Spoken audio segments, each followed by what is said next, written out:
This sunny morning, the main character tried to look out the window and was indignant that she had the body of a 10-year-old child, because even looking out the window was not an easy task for her. She saw the carriage arriving in the window and breathed out a sigh of relief that he had arrived today. The maids gossiped that they were very sorry for this innocent child who was barely 10 years old, and the boy should already be going through something similar. The little girl was surprised who they called an innocent child and thought that these maids did not know anything. This boy's name was Sirius Hyperion, and the circumstances of his birth were too unusual for him to be called innocent just because he was still young. Although he had imperial blood in his veins, he was still an illegitimate child.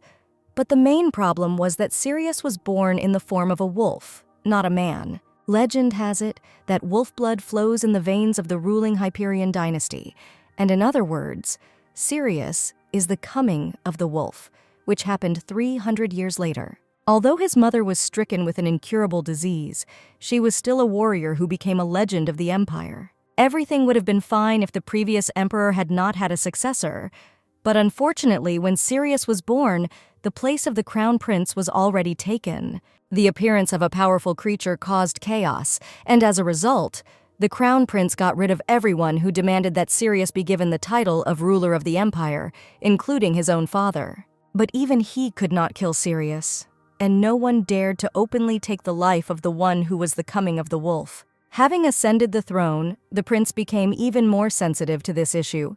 He hid Sirius in a cold palace and tried in every possible way to get him out of the world as quickly as possible.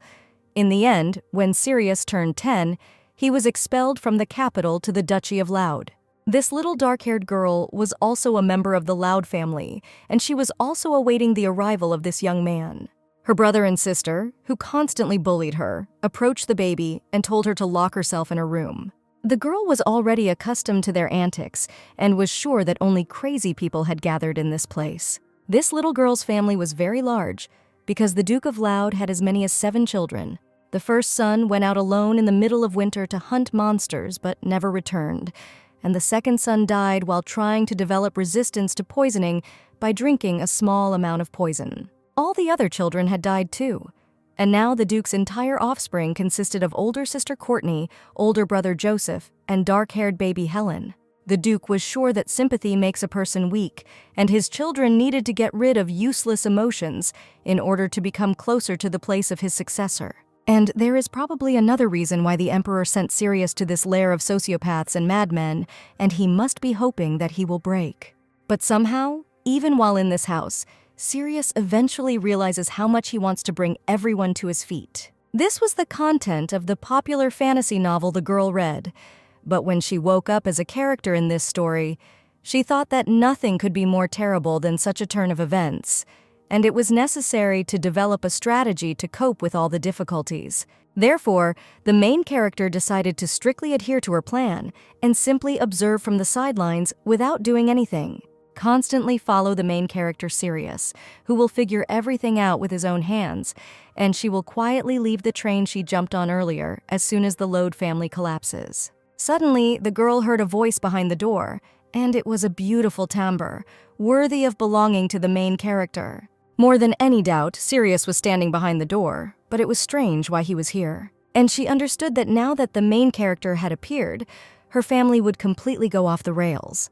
The baby wanted to close the door, but as soon as she approached it, she immediately saw Sirius standing next to her. The boy said he thought the door opened on its own due to a draft. The girl understood how she missed, because she had just decided to live like an invisible person and immediately flew into Sirius Hyperion. Over time, this face will be praised, saying that although he is crazy, he is still damn handsome, so it is simply impossible not to fall in love with him. And it is this owner of a flawless face who will subsequently kill more than 10 of his brides. The girl asked to be forgiven for her tactlessness, but thanks to the young man, she was not harmed. He abruptly took her hand and said that she was quite pretty. The boy noticed that the girl looked like the Duke of Loud, so he asked who she was. The boy looked around and asked if this room was hers. The girl thought about how she could just go into the room of another aristocrat without an invitation, and a 10-year-old child should understand that this is impolite. There was nothing interesting in her room, and there wasn't even anything in the interior that caught the eye. But the boy suddenly said that he had exactly the same one. Usually, when someone imagines the room of a young daughter of a duke, a cozy bed with a pink canopy and a bunch of toys appear before their eyes, and it is unlikely that anyone will draw in their head the image of such a gloomy room where there is not a single plush toy. She had once had a room like this, but now Courtney had everything to herself. The Duke argued that in order to bathe in luxury, it is necessary to prove that she is worthy of it, and show how much she fits into the majestic Lode family. The girl was surprised because young Sirius had been staring straight at her for a long time. He said, judging by her previous answers, "It can be said that the lady clearly does not have a single brain." He was silent for a while and declared that the girl standing in front of him was absolutely useless. The boy noticed that neither her brother and sister, whom he had seen briefly, nor Hertzlaud's eyes sparkled with such a bright golden color as this girl's. The boy wondered when, of all the people he had met here, she was the most unusual character, but she was the one who would do him no good. The Duke's family gathered together to welcome their new arrival. He told the children that he would like to introduce them to a boy who came to see them today. He introduced His Imperial Majesty's younger brother named Sirius Hyperion. The Duke reported that His Majesty had asked to take charge of the education of His Highness Sirius, who would now study with them. All his children, except for dark-haired little Elena, began vying to congratulate their father, but this was all just because they wanted to become his successors. This boy was calm for a man who had been thrown out of the imperial palace in the blink of an eye and found himself in the hands of the notorious Duke and his crazy family. She thought so not because her eyes did not see anything, but because she knew how to read other people's emotions.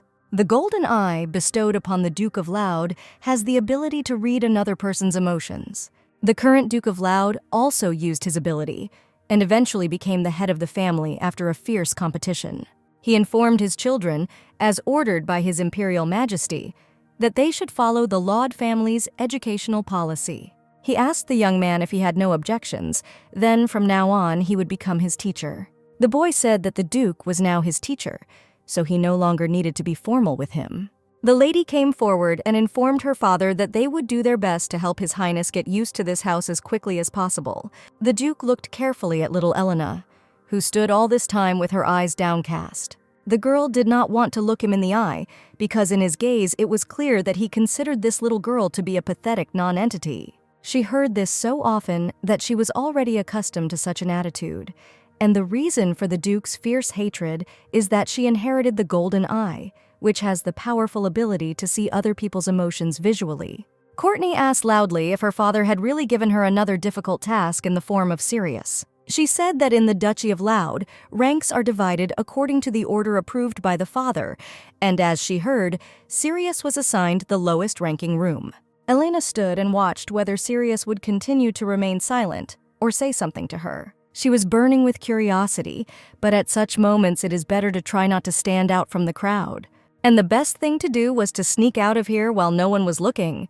But when she approached the door, the little girl heard the sound of footsteps.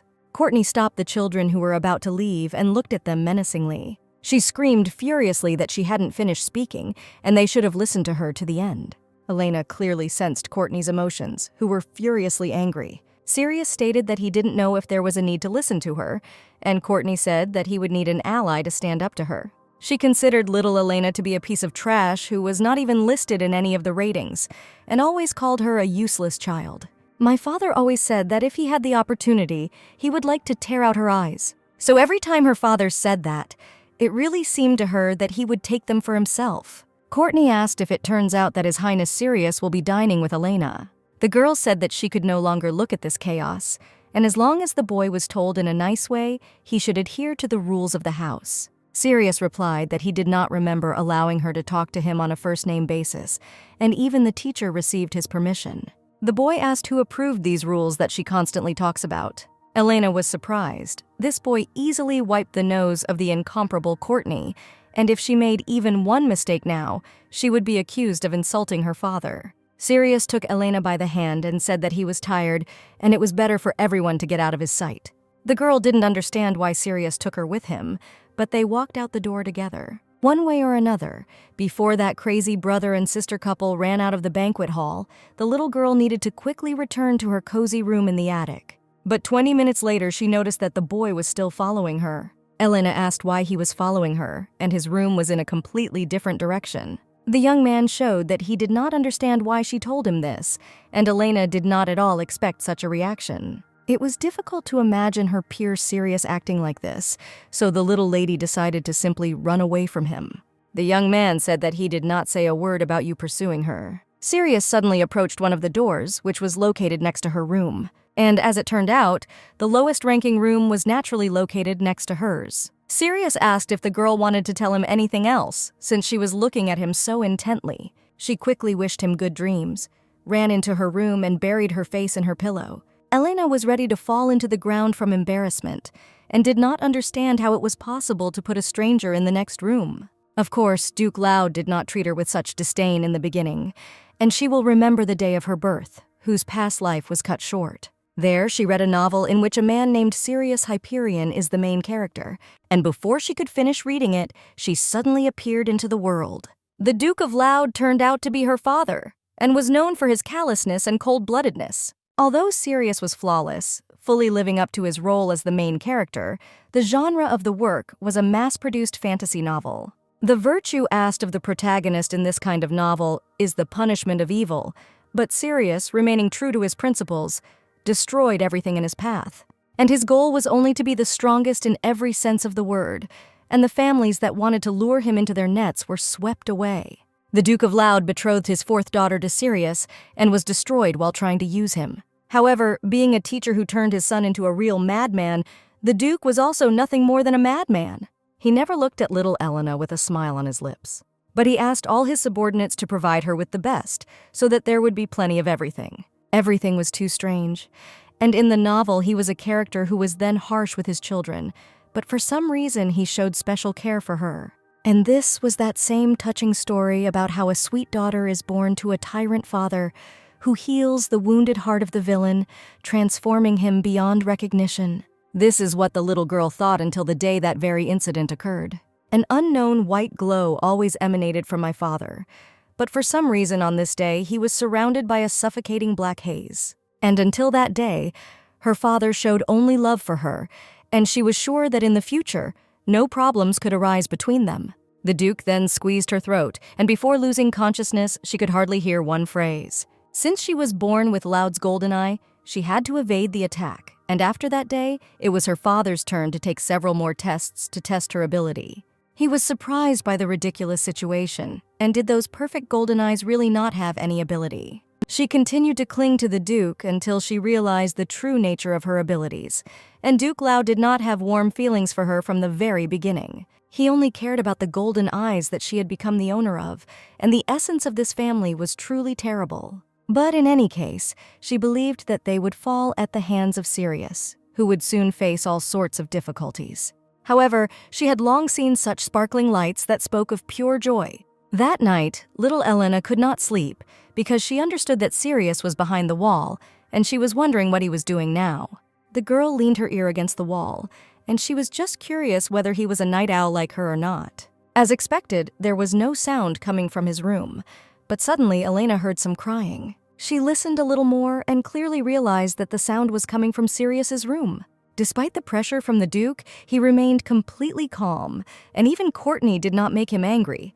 And was this boy really crying in his room at night? Moreover, this crying was so loud that Elena heard it without even leaning her ear against the wall. Elena understood that even if she felt discomfort in her heart, nothing could be done, and she needed to stick to her plan. However, Sirius was the one with whom she was able to talk normally for the first time in a long time, so it was probably worth trying to console him. But the girl knew that if a variable arose, the storyline could be greatly distorted.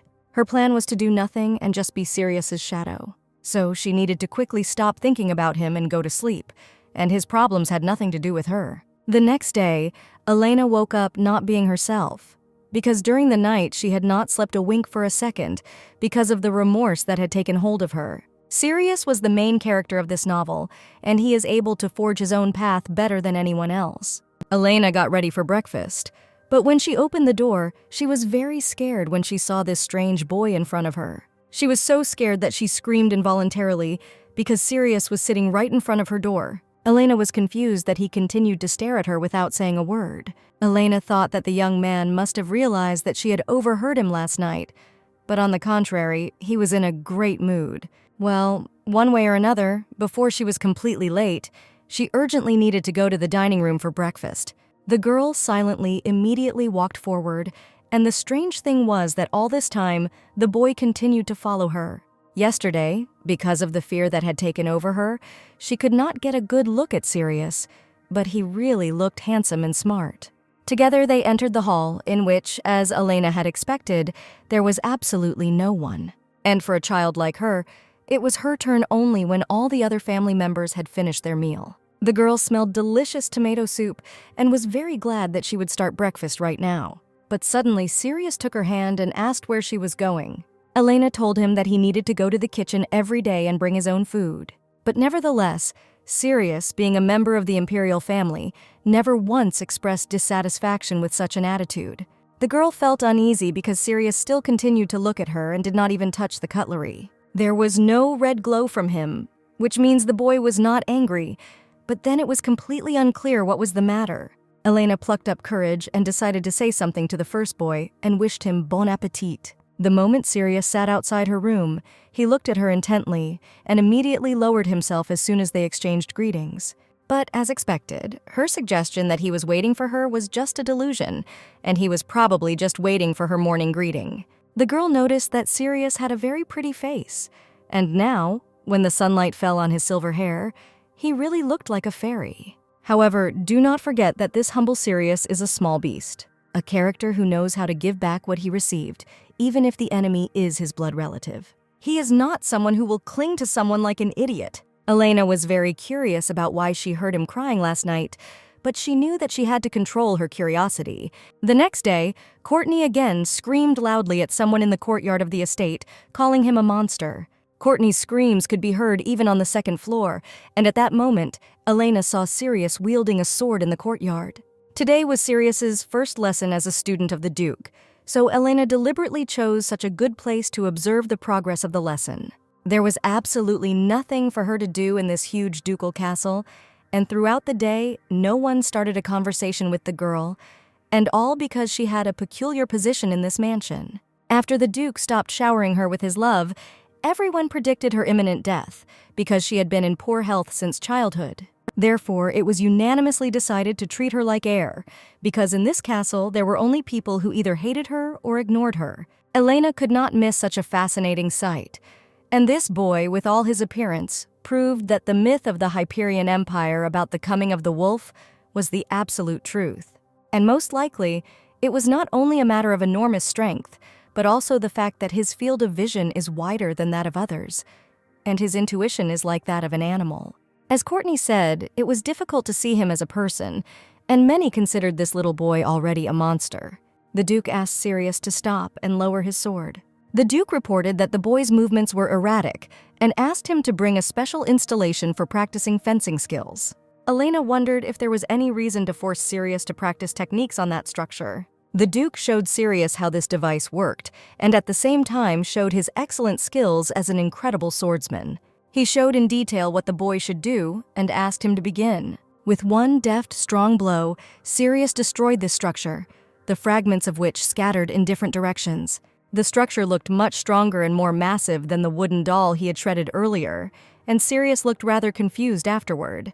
The Duke approached him and menacingly declared that there was no room for ignorance here. After what she saw, Elena sat down on the floor near the window, and her body completely stopped obeying her. She never expected that something like this would happen in the first lesson, and if she had known, she would never have gone to see such a spectacle. Having been abused by the Duke of Loud for years, even being watched caused her indescribable horror. So when she saw the Duke beating someone else, she really wanted to run away from fear. Elena hoped that the boy was okay, and the book said that Sirius did not even flinch, no matter what corporal punishment he received from the Duke. Elena's recently experienced fear was slowly disappearing, and she understood that from now on, she had to worry only about herself. Suddenly, she heard a sound from the next room, and she had the impression that she saw Sirius falling onto the bed with a groan.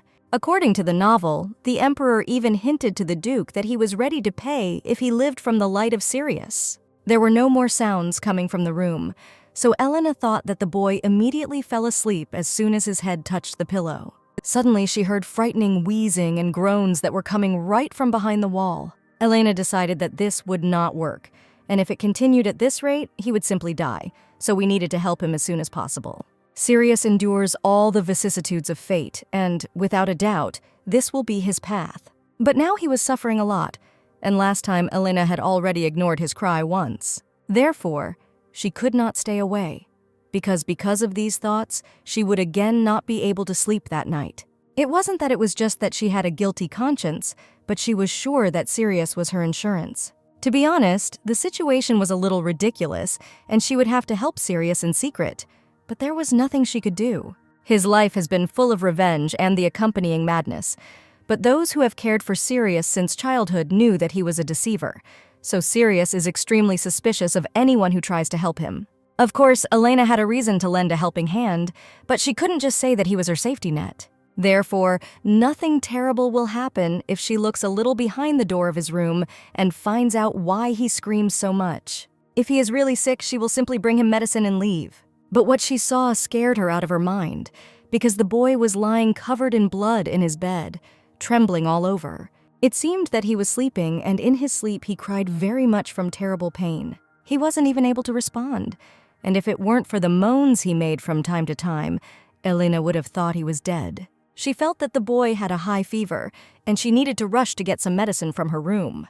Although everyone in the castle treated her as invisible due to the fact that she was often sick, so there were some medicines in her room. Elena took a bucket of water and a towel with her to relieve Sirius's intense fever. Previously, she would have behaved extremely carefully, afraid of waking him up, but now she was sure that he would never open his eyes in such a terrible state. She looked at him carefully and could not find words to describe this terrifying picture, in what condition this innocent boy was in. She wet the towel with water and gently wiped his face, her heart just breaking with pain. Now he had to drink an antipyretic, and Elena opened his mouth and poured the medicine into him. She whispered to Sirius that she just had to wait just a little longer, and the temperature would soon subside and the medicine would work. After some time, Elena succeeded. The boy's body cooled down and was no longer hot, like boiling water. She had dealt with his fever, and now she needed to do something about his swollen hands where the wounds were. She applied some ointment to his hands, which was supposed to help with bruises and bruises. Elena noticed that he had too many bruises and scratches, and she felt very sorry for this boy. She heard a quiet sob and realized that Sirius was crying in his sleep because tears were running down his face onto the pillow.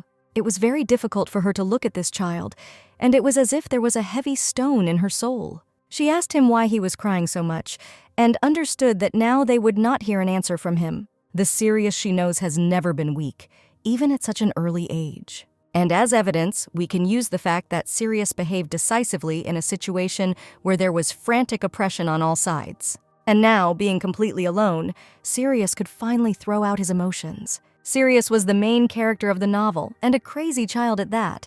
And when she saw the tears in his eyes, he seemed to Elena to be just a harmless boy.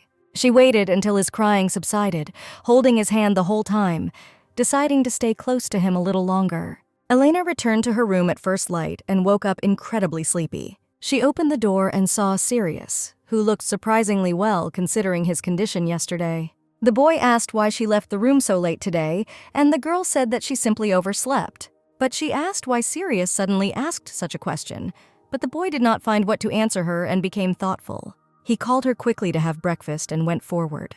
And as expected, and Elena understood, his attitude clearly could not be called normal. All last night, he never opened his eyes or showed a single sign that he had come to his senses. If someone managed to notice her presence nearby in such a state, then it should definitely not be a person. Despite his slightly uneven gait, he looked completely fine, and remembering his condition, Elena was simply glad that everything was fine with him. She was sure that everything was thanks to her tutelage, but one should not exclude the possibility that Sirius had a phenomenal ability to heal.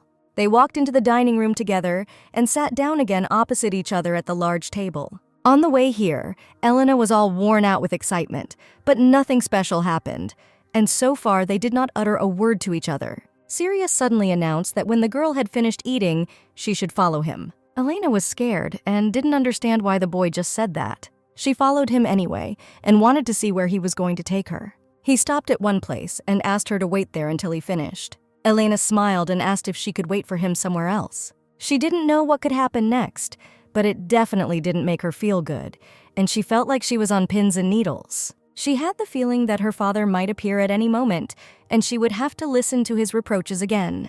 Elena sat comfortably on the grass near a huge tree, and it was very nice that Sirius allowed her to sit here.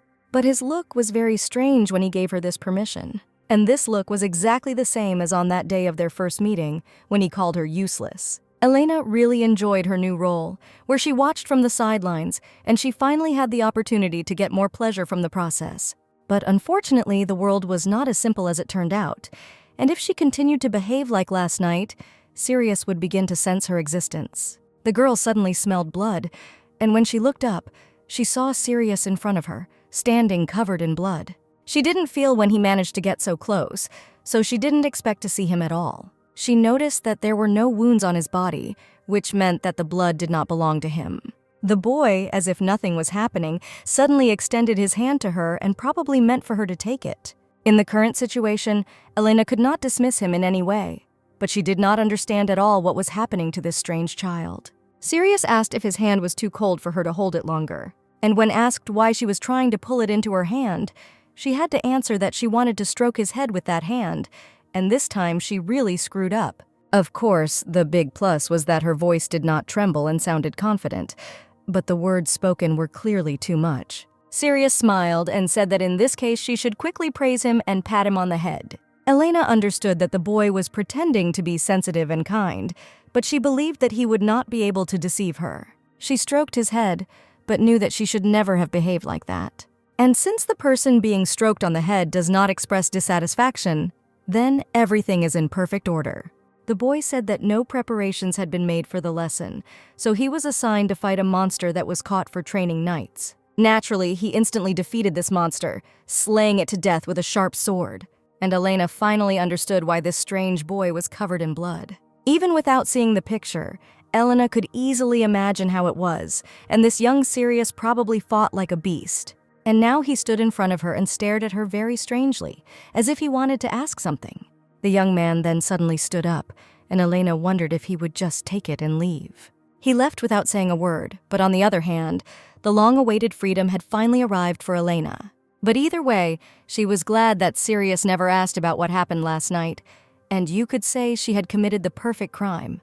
But she lost sight of the fact that Sirius's capabilities are several times greater than those of a human, and to the above, it is worth adding one fact, that the criminal always returns to the scene of his crime, and 30 minutes before Elena was overwhelmed by a wave of regret. She managed to piece together a picture from overheard conversations between servants and maids. Sirius's chaotic ball skills began to improve rapidly under the Duke of Loud's tutelage, and his innate spirit coupled with undeniable talent could not go unnoticed. Everyone without hesitation called him a genius, and the Duke of Loud also began to take an interest in him. So Joseph, who used fencing as his main skill, was rightfully very nervous. It was in this situation that the Duke of Loud ordered Sirius and Joseph to fight each other.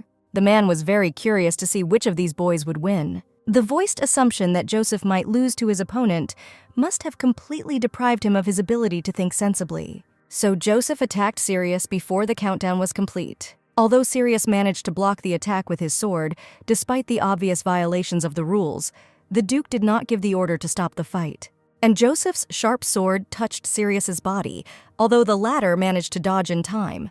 The match was over, and Joseph was informed that he would be punished for breaking the rules. After this, the boy bandaged his wound alone, although extremely ineptly, because the blood continued to flow down his clothes. Even though Elena had invaded his room with the best of intentions, after secretly eavesdropping on a conversation between two maids, she didn't really want to get involved in dangerous adventures. The girl cried while bandaging his wounds and said that the boy was going to take revenge for everything. Therefore, he should not have died here, because there are still many important things to do in his future life. Suddenly, Sirius stood up and took her hand, and Elena was very scared. She didn't expect him to wake up, and Sirius looked at her with a very piercing gaze. Elena was afraid that his behavior could be dangerous and trembled from his soulful eyes. He asked what that meant, but there wasn't a single adequate excuse in her head. She wanted to try to escape from here, but the young man did not allow her to do this, throwing her onto the bed. Luckily, she twisted around, so the wound was not affected.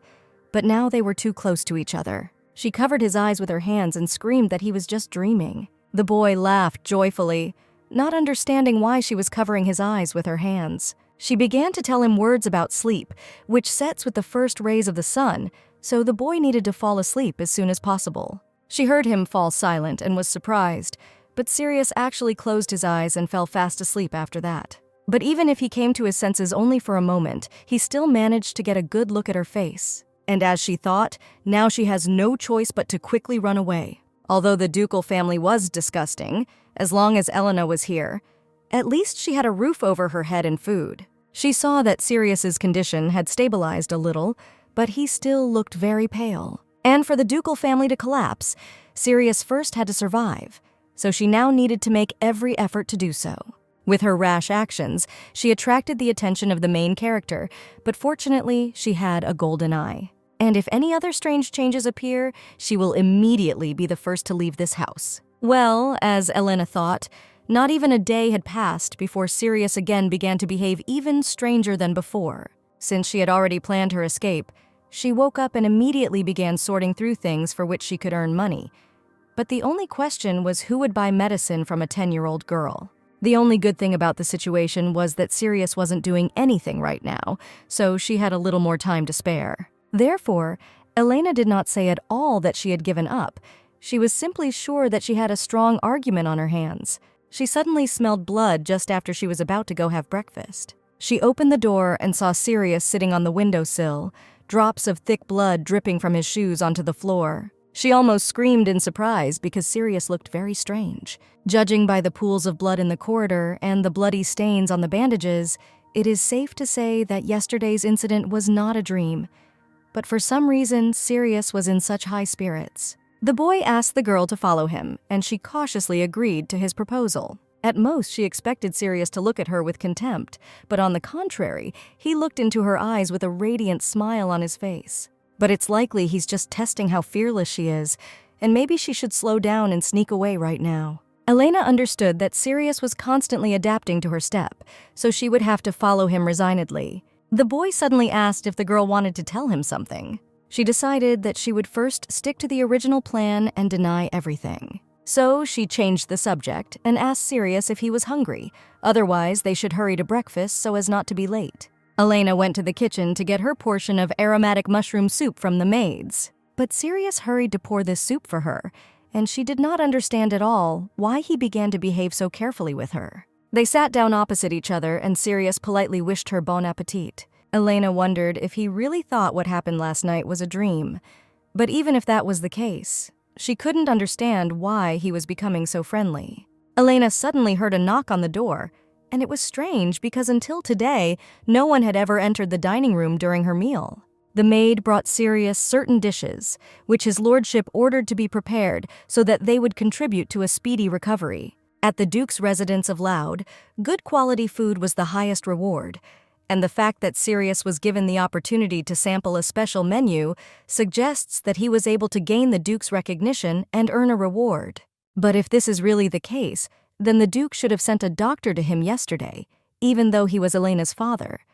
But in terms of insensitivity, no one can surpass him. Sirius took food from his plate and asked Elena to eat one piece. And apparently, he was going to look at her until she ate this piece of meat. It was the most delicious thing she had eaten in her entire life, and while she was chewing a delicious piece, Sirius said that he had dreamed about her yesterday. If you think about it carefully, this was not the first time that she appeared to him in a dream, and in the previous dream, she even held his hand. Elena understood. She came into the next room and took care of him so that he would not accidentally die. But when she saw the tears in his eyes, she unconsciously took his hand. The girl fell silent, remembering this incident, and Sirius asked why she didn't answer him. Elena realized when she thought about it, it seemed like they had never talked to Sirius for as long as they did now. It seemed to her that everything would be all right. So she carefully asked what the dream in which she appeared to him was about. Sirius replied that it was just a good dream and thought about his words for a moment. Sirius decided. The expression on Elena's face seemed to indicate that he was not giving her a proper answer about his dream. Of course, at the beginning, the dream was like a nightmare, but in the end, Sirius got what he wanted all his life. On the day of his arrival in the Duchy of Loud, Sirius had a glimmer of hope because he had finally escaped from the disgusting imperial palace. Until today, he was just the coming of a wolf and a prince in name only, and it was absolutely true that he survived. With all his heart, he imagined a new life, which was becoming closer and closer every second, so his soul was filled with the desire to live a normal life, like other children, who in the morning ask each other if everyone slept well, play with their peers during the day, and at night calmly fall asleep in their bed. And if possible, the boy dreamed that someone would also wish him good night. This sincere childhood desire instantly dissipated like a mirage when he personally met the Duke of Loud. Sirius had already seen a similar look, so he immediately guessed what awaited him. And the Imperial Palace and the Duchy of Loud were all one and the same terrible nightmare. The Duke examined him with eyes like a snake looking at a toy, and the other family members were no different from him. And Sirius couldn't help but notice the subtle hint of hostility in those eyes. And in this case, it was for these reasons that the boy decided to respond to hostility with hostility. This is how he survived in the Imperial Palace, and most likely, in this castle, the same fate should have befallen him too. And Sirius thought with sadness that no matter where he went, there would be no change in his life. He should have immediately understood that the Emperor would never send him to a place where there was a favorable atmosphere, and he should not have any illusions. And at that very moment he was walking along the corridor, and a door opened in front of him, from which the excited Elena flew out screaming for the first time. Sirius realized at that moment that he had met a girl who was completely different from the others. This girl had golden eyes and looked more like a member of the Laud family than anyone else, even though her name was Elena. Immediately after their meeting, many interesting incidents happened, especially this funny situation in which she mistakenly thought that she was being followed, and after that, she turned red as a tomato. At that moment, continuing to choke from the notary's laughter, Sirius for the first time felt that he was having fun, but his face remained unchanged. Therefore, Elena, of course, could not guess anything, but then that same beautiful evening she wished him good night. But for some reason, at that second, there was no trace of Sirius's joy. Not to say that his mood deteriorated, most likely he felt something like shock. As a result, he was shocked that one of his wishes, which he had decided to give up, unexpectedly came true. And he probably shouldn't have remembered that moment when tears came to his eyes, but he had never felt as weak as he did then. Elena did not understand his behavior at all, but she wanted to believe that the boy treated her well. Until recently, he was in excellent spirits, but for some reason a blue haze suddenly fell on his shoulders, indicating that Sirius had become depressed. Elena didn't understand whether this happened because she was too reluctant to eat the food he gave, or there could be another reason. But whatever it was, she couldn't understand at all what this strange boy was thinking about. Elena was in such a hurry to eat this piece that she accidentally choked with pleasure. Sirius was nearby and took her hand, seeing as Elena began to cough loudly. The boy asked why, out of nowhere, she started coughing a lot. Did the girl really have any pain? His face looked worried. And was he really worried about her now? And on Elena's part, it was much more surprising that the man who was wounded with a sword yesterday went to breakfast today as if nothing had happened. The boy said that the girl's health was very poor, but she laughed and replied that she was probably not far from the average. Sirius suddenly drew attention to his bandaged wound, which almost didn't hurt anymore. The wound had almost healed, all thanks to the healing power that came from the wolf's blood. Therefore, the boy was surprised, and Elena was greatly admired being so weak, but still trying to help him. Sirius remembered everything from the very beginning. From the first night when she helped him, he felt her presence and knew that it was her. The boy understood that no one is kind without a reason, but Elena's sincerity was completely different. Sirius asked, "It seems that the girl is in pain and needs to take medicine, of which there is a lot in her room." Elena was surprised how he knew about the medicine and decided that the first thing she needed to do was escape from here to her room. Before she left, Sirius asked if she wanted to watch his first training session. Therefore, soon little Elena was again sitting in the yard waiting for Sirius to train. She understood that she had done everything right, and even without knowing what Sirius was thinking, she was sure that her refusal would ruin his mood. He said it would be dangerous for Elena to be on the training ground, so he asked her to sit nearby. She had watched him train from afar, and now Sirius looked like an incredibly small boy. Suddenly, she heard footsteps approaching and saw Joseph approaching her. The girl was very scared when she saw him and asked why he was standing there. Joseph still considered Elena untouchable in this family, but he is unlikely to understand that even if his father recognizes him, all this is useless. Elena noticed that Joseph was wearing a different uniform, and most likely, as punishment for violating the rules of behavior, the Duke ordered him to work as a servant. The boy was indignant that Elena looked at him, but the girl replied that she did not do such useless things. The young man shouted, "Elena doesn't even call him brother, and a small bug like her dares to ignore him." Joseph was very angry and warned that the little girl began to openly ignore him. Elena looked in his direction, Joseph shouted, which she stared at. But the one she was looking at was not him at all. Sirius was walking towards them, his eyes indicating that the boy was full of rage and determination. Joseph was surprised and could not understand how this happened, because the boy had just been on the training field. Joseph had just scolded Elena for not treating him like an older brother, so she tried to bring him to his senses as a younger sister. He wanted to say something to Sirius, but the boy said threateningly that he did not allow him to talk to him in an informal tone. And if he has nothing more to say, then the young man should stop disturbing him and get out of his sight. Joseph wanted to swing his hand at him, but he was stopped by the Duke's voice, which came from behind him. The Duke saw Joseph swing at Sirius and stopped the incident in an instant. It was the Duke of Loud himself, and he had just caught his son behaving inappropriately. He turned to Sirius, whom he ordered to rest today, but as it turned out, the boy still had not left the training ground. Elena had been haunted by some kind of premonition since the morning, and she thought that today would be the worst day of her life. Sirius told the Duke that he had decided to have a few words with Joseph. And right now, the boy was trying to shield Elena, and it was all because of the Duke. He told Laud that he had also asked Joseph a question, but could not get an answer, so their conversation dragged on.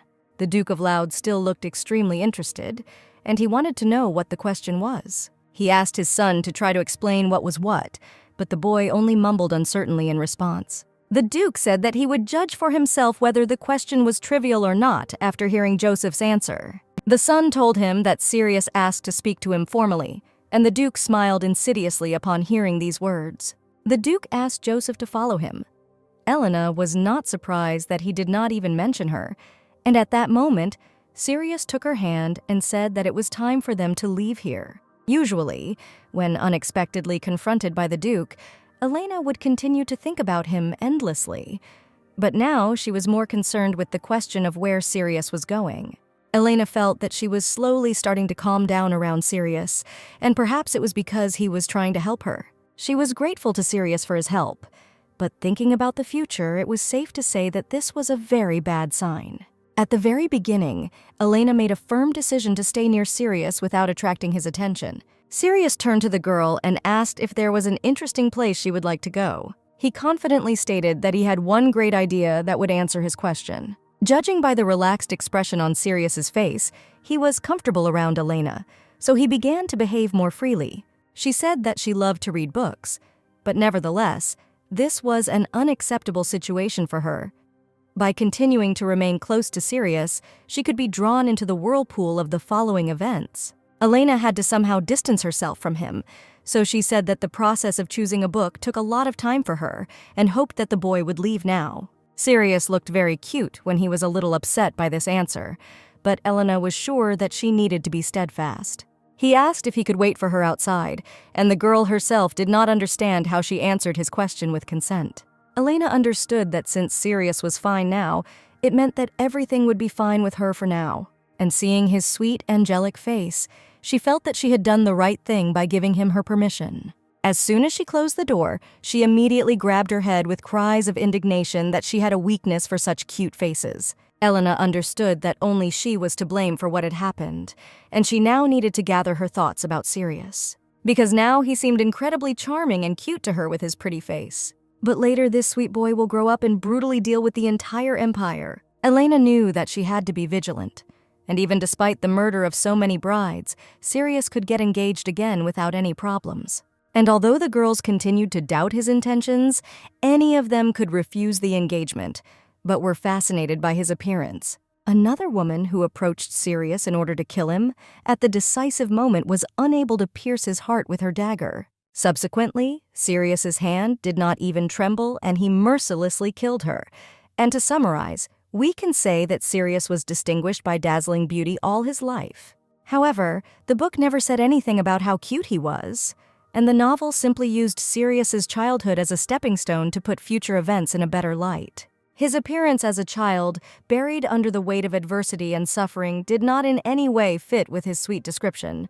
Elena slowly chose a book for herself, and was saddened to think that the boy was still waiting for her at the library door. She decided to just open the door slightly and check whether he had left or not, but Joseph's voice stopped her. Elena didn't know what happened after his father took him away, but one thing was very clear to her: the boy was now in a disgusting mood. There were those in this family who found Elena's lifestyle ridiculous, and they did not give in to the opportunity to mock her, and most often, this is exactly what Joseph did. Therefore, she was sure that nothing good should be expected from meeting him, and she needed to leave here as soon as possible. Joseph handed her something and asked her to give it to Sirius and add that it was from the Duke of Loud.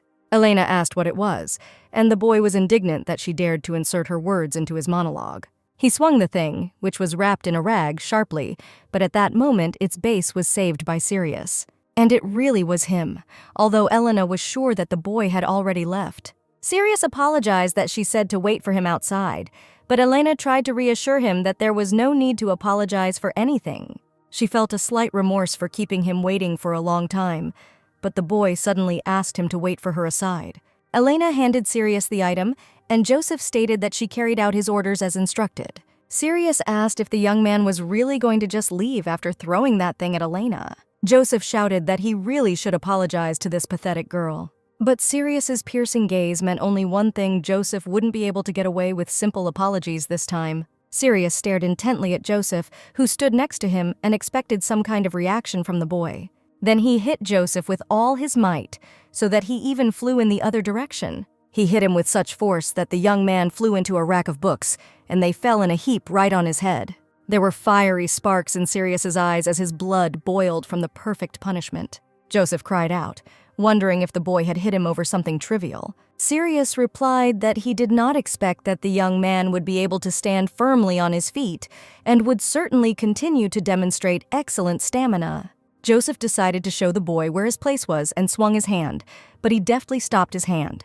It was incredible, but Joseph was unable to lift a finger. And was Sirius really that much stronger than him? The boy continued to hold him, and Joseph felt as if his wrist was going to be crushed. With one wave of his hand, he threw Joseph, who fell back onto a pile of scattered books. Sirius noticed that that same vile grin had finally disappeared from Joseph's face. And because of his impudence, the boy had just nearly caused Elena serious injury. Sirius was most outraged that this vile boy dared to lay a hand on his only good person. Therefore, he stood next to him and still asked him to think about his offense. Joseph asked if he could just apologize to Helen to make amends. Words can be used to form phrases, but Sirius was sure that there was no power in them to force someone to act one way or another. He learned this knowledge from personal experience over the years spent in the Imperial Palace. Sirius really wanted to figure it out himself, but decided that it would be right to listen to Elena's opinion on this matter. He turned to the girl, but noticed with horror that the baby was shaking with fear and trembling, clutching her head. Elena didn't understand how you could remain calm in a situation when someone was fighting in front of your nose. A moment ago, as she watched Sirius with his sweet face deal blows to Joseph, she felt like she was in a popular novel where all events were leading to destruction. Sirius walked up to Elena and touched her head, saying that she did not have a fever, but the girl had very cold hands. Elena said that she was fine and her health had nothing to do with it. She was just a little scared. Sirius declared that she was too weak, and suddenly grabbed her onto his shoulders so that she would not strain walking in this state. The girl had no idea why Sirius suddenly changed his attitude towards her, but in this position, she felt the warmth of his embrace, and she really liked this feeling. After he brought her to the room, Elena said that she did not have time to thank him earlier for his help. Sirius replied that seeing the color return to her cheeks, he was now convinced that she really was just scared. The boy asked what to do with Joseph, And the girl replied that it was not a question of whether she wanted him to be punished or not. She just thought that he had already been punished enough. She was about to go to her room, but Sirius said that he had come up with the best way to solve the problem and she urgently needed to follow him. He announced that they would go to the teacher because he was going to tell him about them. Sirius extended his hand to her and said if the girl was afraid, then she could take his hand. And he perfectly understood her fear, but was sure that she could trust him. Elena had no idea what Sirius was up to, but agreed to go with him to the Duke. She was already regretting her answer. But instead of letting him go alone, it was better to go with him and be aware of what would happen. This evening, the Duke was in his office with his daughter Courtney. He already knew what happened, and Courtney confirmed that Joseph was beaten by Sirius. But the man was only worried about the fact that his son did not manage to fight off a single blow, and he simply spent all this time training his son in vain. Courtney thought she couldn't feel any fear, and only by enduring all these sparks flying from all sides would she be able to get the position of successor. She wanted to take this place of honor and gain the right of the head of the family to oppress and humiliate anyone who dared to utter a word in her direction. The Duke said that among all those whom he had met in life, Sirius had the most outstanding qualities. Until now, even despite the ability of the Golden Eye, the ducal family was subordinate to the imperial house of Hyperion. Even if every member of the family is good at reading human emotions, overthrowing the Hyperion family, where demigods are periodically born, is not an easy task. However, no one who inherited wolf blood has appeared for a long time, so the solid foundation under the feet of the Hyperion family began to crack at the seams, and even Sirius is now subordinate to the Laud family. And the Duke understood that a more ideal moment could not have been imagined. And the easiest way to achieve this goal is marriage, and the Duke just had 2 daughters. At the time of their conversation with Courtney, a maid approached the Duke and said that His Highness Sirius and Lady Elena were asking for an audience with him. The man thought that this happened at the perfect time, and if only Elena had come, he would have refused her. He told Courtney that she could go, and the girl also really wanted to know what would happen here now. Courtney headed towards the exit and saw the butler enter the Duke's office with the children. She decided for herself that later she would definitely find out why these 2 had come here. Sirius greeted the teacher loudly, and Elena sheepishly greeted her father. As expected, there was not a drop of fear in Sirius's gaze, and Elena did not even see a haze of excitement. Unlike Sirius, who simply did not show his emotions, Elena was the one child with whom the Duke's abilities did not work.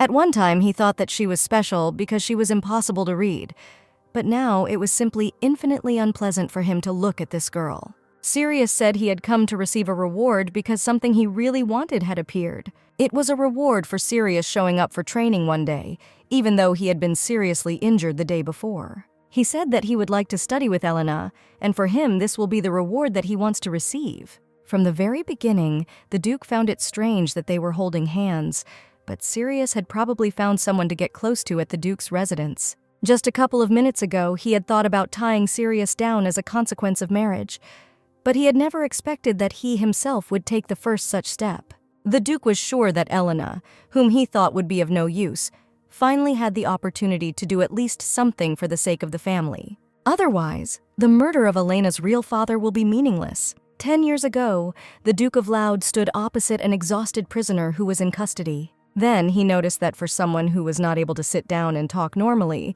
this prisoner's gaze was too tenacious, and Laud did not like it at all. Linus Laude and Hugo Laude were twins, and their faces were similar enough that each could be mistaken for the same person. However, no one ever confused them with each other. Hugo never smiled, while his brother could always see a warm smile on his lips. And at that moment, he did not look at him, as if he was ready to devour him, as happened later. He imprisoned his brother and did it solely for his own purposes. He insisted that his brother should have understood something long ago and realized what was happening. That day, he told him that a few minutes ago his daughter was born. He asked his brother to call her Elena, and it was a mutual decision between him and Stacy. All members of the Laud family except the heir were prohibited from continuing the family tree.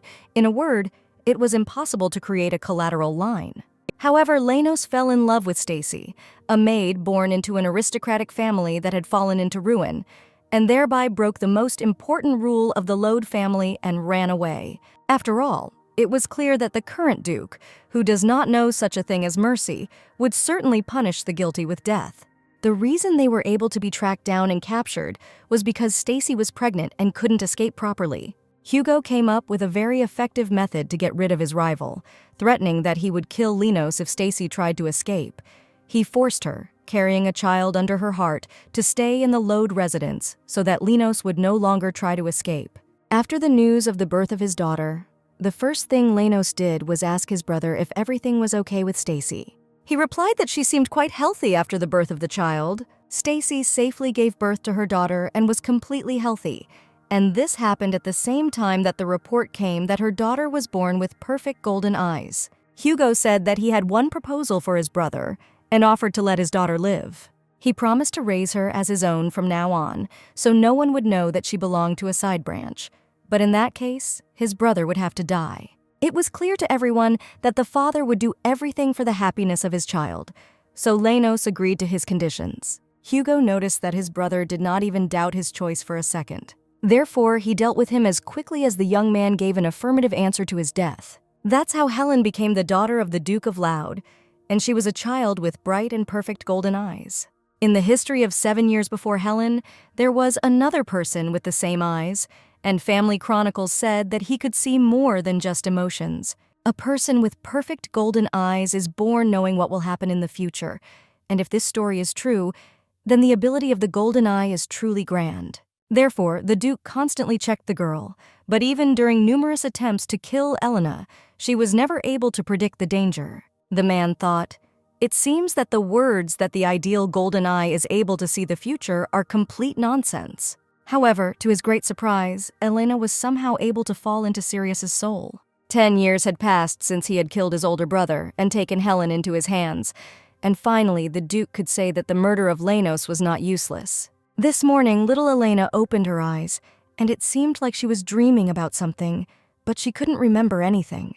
Judging by the fact that she even cried in her sleep, it seems that he was very sad, but the girl's head was completely empty. Yesterday, when Sirius asked to study with her, Elena felt some awkwardness, but at the same time she was completely satisfied with this arrangement. Sirius said that he needed to confess something, and the girl should listen to him carefully. Elena pointed out that the boy wanted to share some secret with her, and he admitted in a whisper that he actually couldn't read.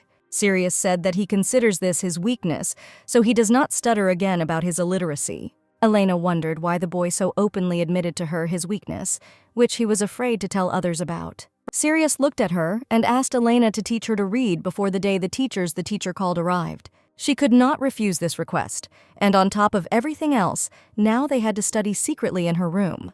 Elena decided to quickly teach him to read and no longer show any interest in him. He seriously said that since today she is teaching him to read and write, the girl should be called a teacher and she may not use formal speech in conversation. The boy asked how about this option so that the two of them would stop using formal speech, and this would probably be a more convenient way of communicating.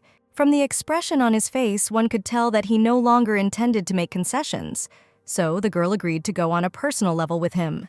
They spent long hours studying the material, and the sun had almost set, so Elena suggested that they dwell on what they had studied today. As expected from the protagonist of a novel, he had developed a genius mind, so today's lesson was more productive than she expected. Elena was very worried that she wanted to ask him one question, but if she didn't do it now, then there would be no more opportunities to voice it.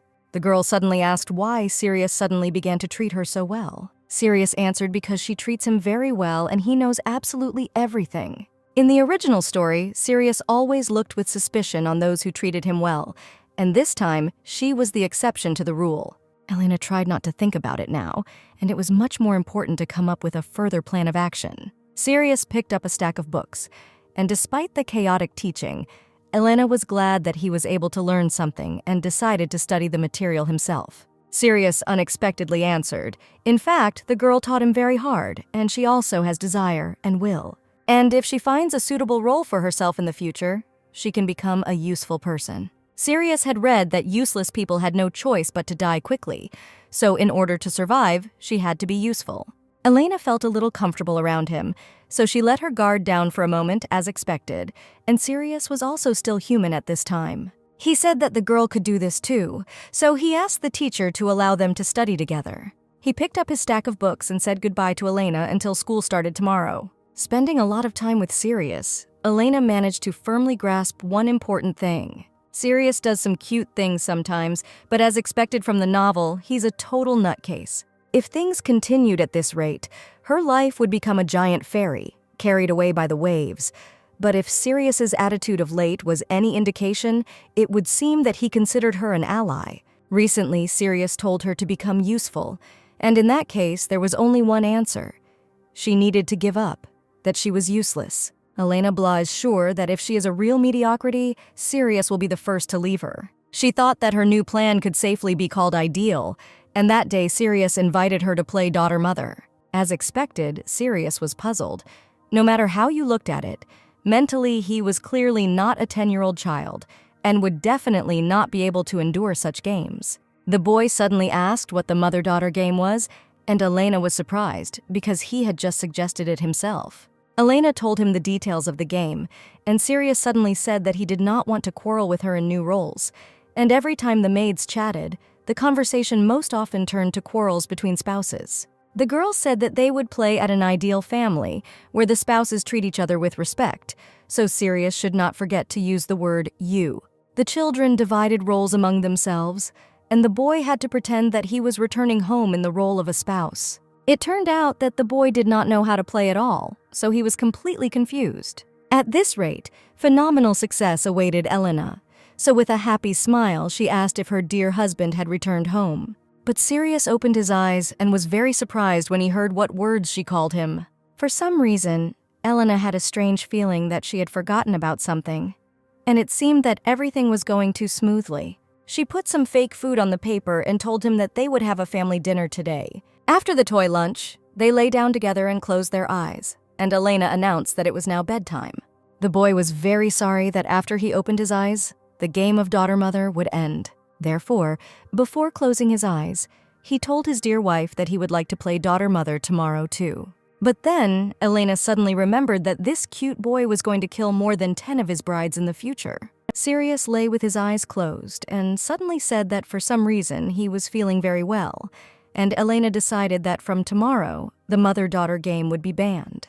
That same day, Helen was informed that her brother Joseph had regained consciousness. Her original plan for today was to learn to play with Sirius, just like yesterday, but suddenly the Duke called her over. She went to Joseph's room and saw the boy lying in his bed.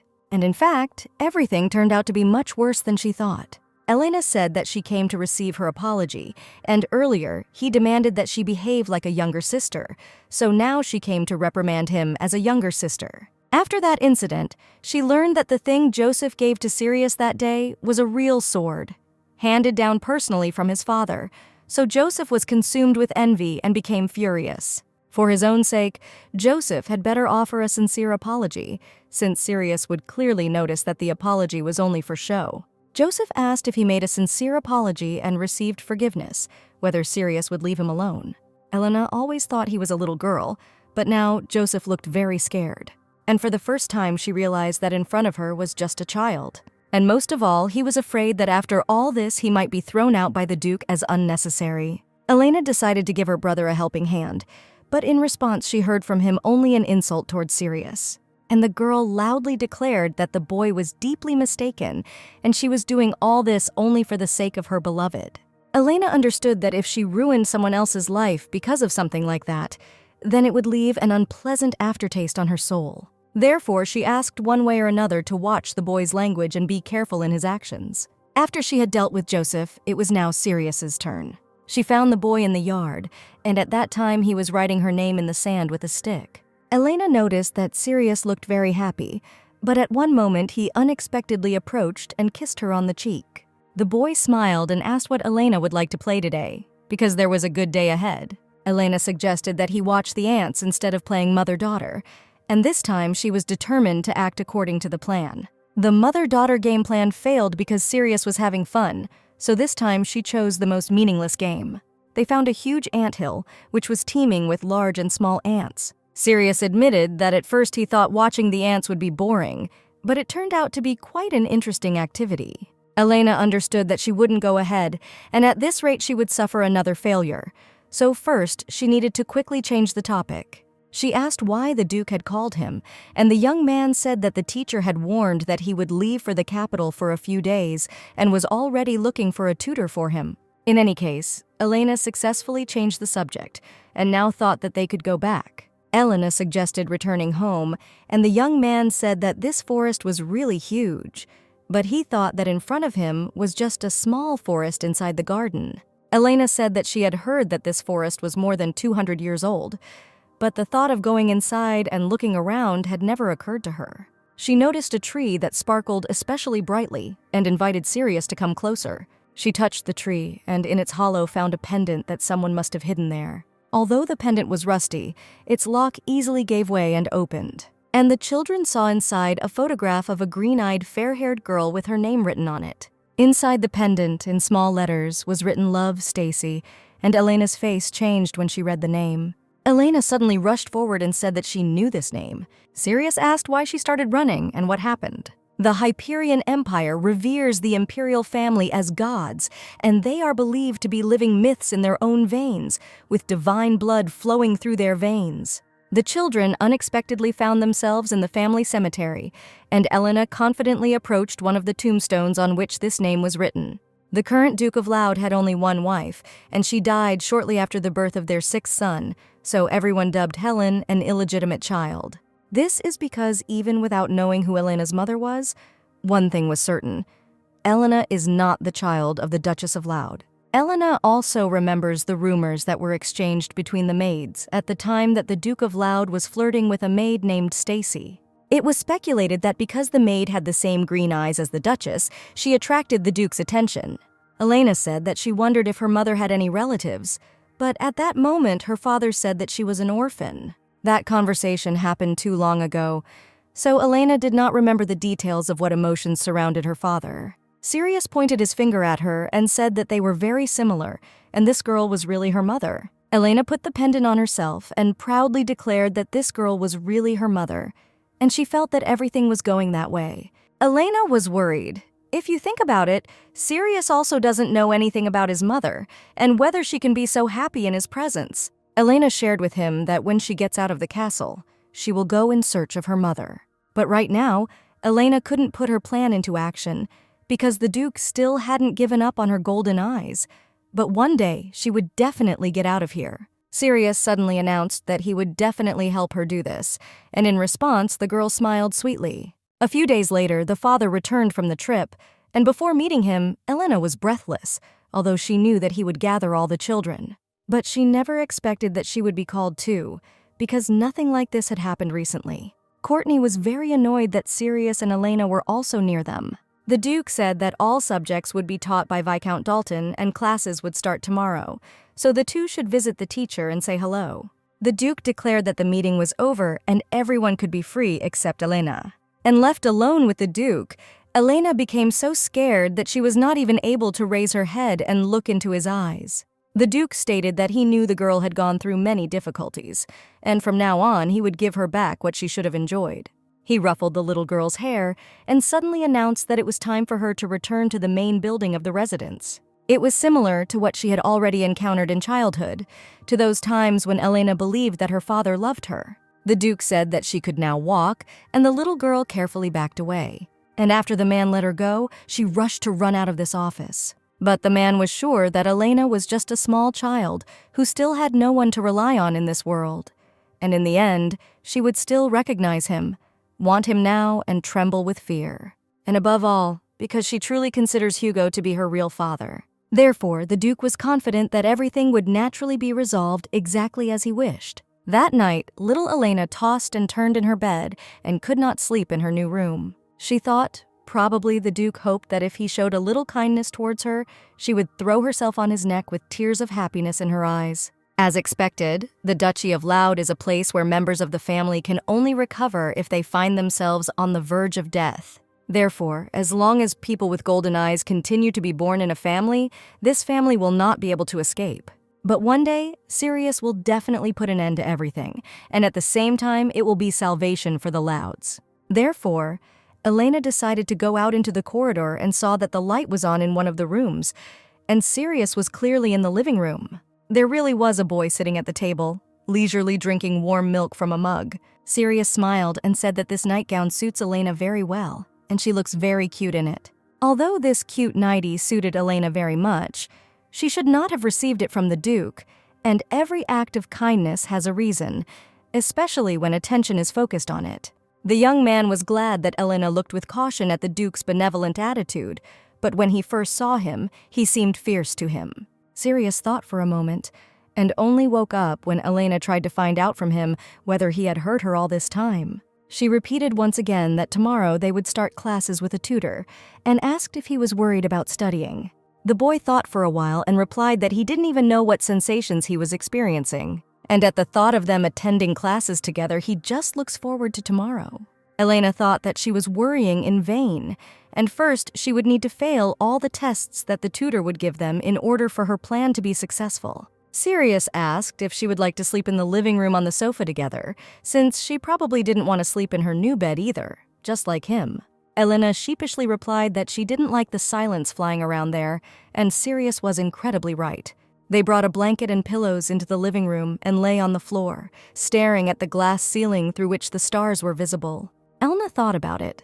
To be honest, she had never been on a hike in her life, and the night sky looks even more beautiful in real life. Sirius turned to her and asked when tomorrow came, they could try setting up a real camp right outside. And it will be very cool because they will be able to play together again. Until now, all Elena's thoughts were occupied only with worries about tomorrow's lesson and the plan for further actions. But she suddenly had the feeling that she did not need this plan. And she decided to find out if this boy would leave her, even if she became useless to him. Time passed quickly, and 4 whole years had already passed, and the attractive Elena promised Sirius that they would spend this special day together. The boys had matured incredibly, and Sirius had turned into a teenager with perfect cute features. But even after many years, they still wanted to spend time together. 4 years ago, after the Duke suddenly changed his attitude, she was able to live as a Duke's daughter again, and all of Helen's wishes were fulfilled with the snap of a finger. In addition, the Duke began to treat her kindly again, and those few years when she was abandoned by everyone seemed to have never existed.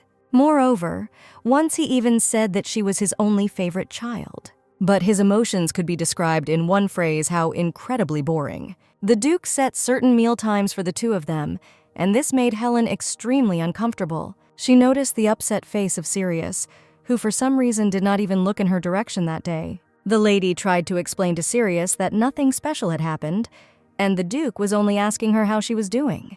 By the way, Sirius had grown a lot, and even on his face the beginnings of his transformation into an incredible handsome man were visible. Also, the boy had grown very much and was already a whole head taller than Elena. And she said that she had no idea when he managed to become such a huge man, because at the first meeting he was shorter than her. A serious incident occurred that day that almost cost them both their lives, so Elena will never be able to forget about what happened. One day, when they were measuring each other's height, Elena noticed that their eyes were now at the same level. That day, a maid came to them and said that she would leave the delicacy with tea and leave immediately. She said that her name is Gina, and she has been serving Viscount Dalton since he moved to the capital.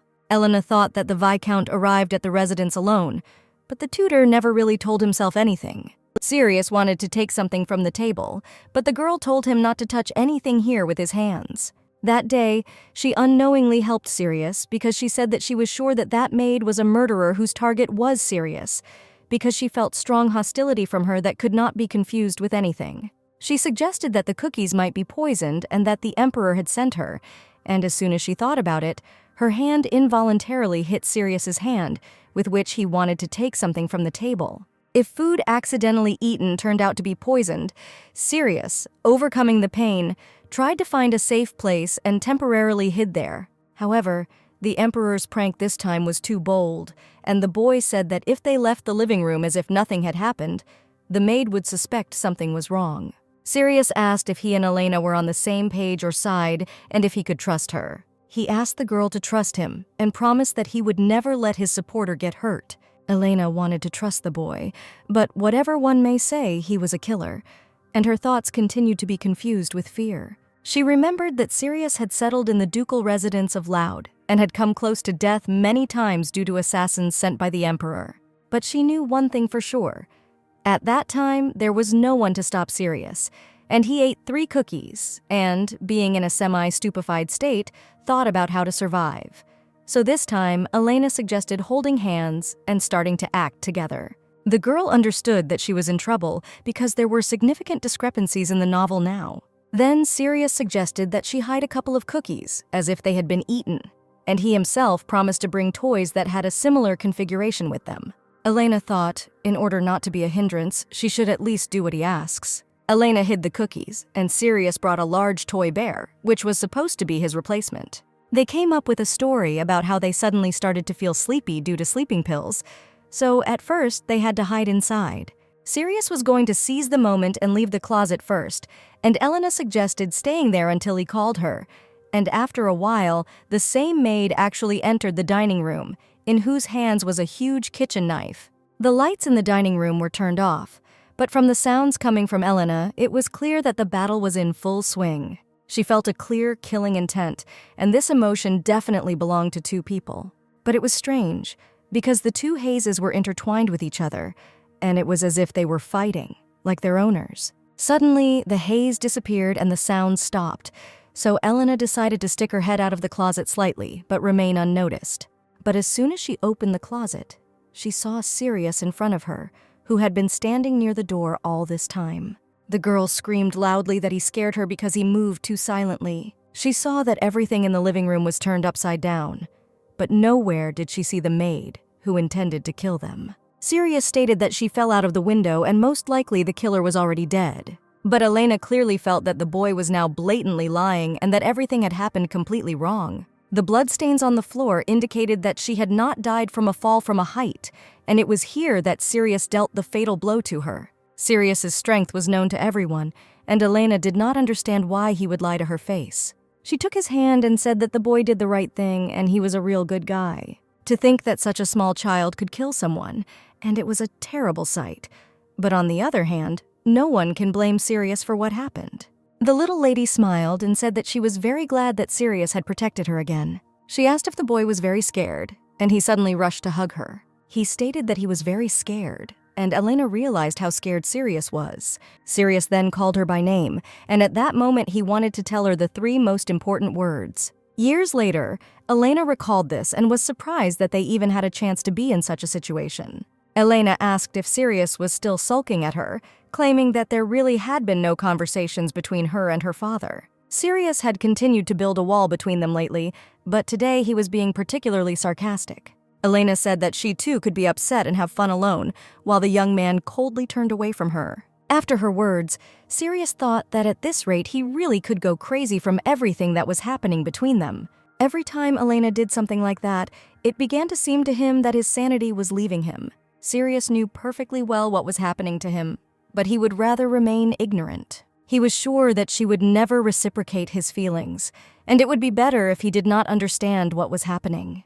The Duke of Lode was a vast and rich territory with many high-quality magic stones, which were an important source of income for the Lode family. However, the family had to deal with the monsters that infested the duchy every winter, so Sirius also began participating in expeditions from the first year of his arrival in the residence.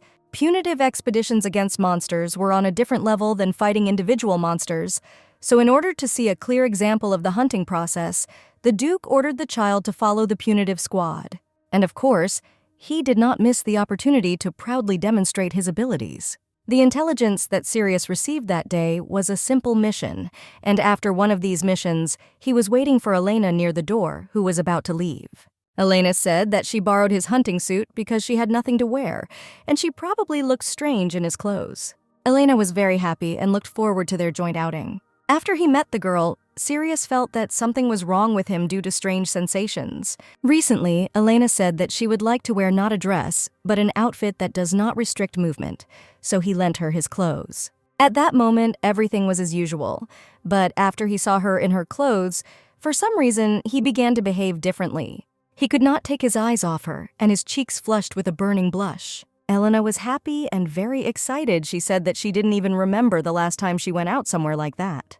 And indeed, the Duke of Loud had long ago strictly forbidden Elena to leave the residence. Elena said that the young man could not even imagine how surprised she was when he said that he had received permission from her father for her to walk outside.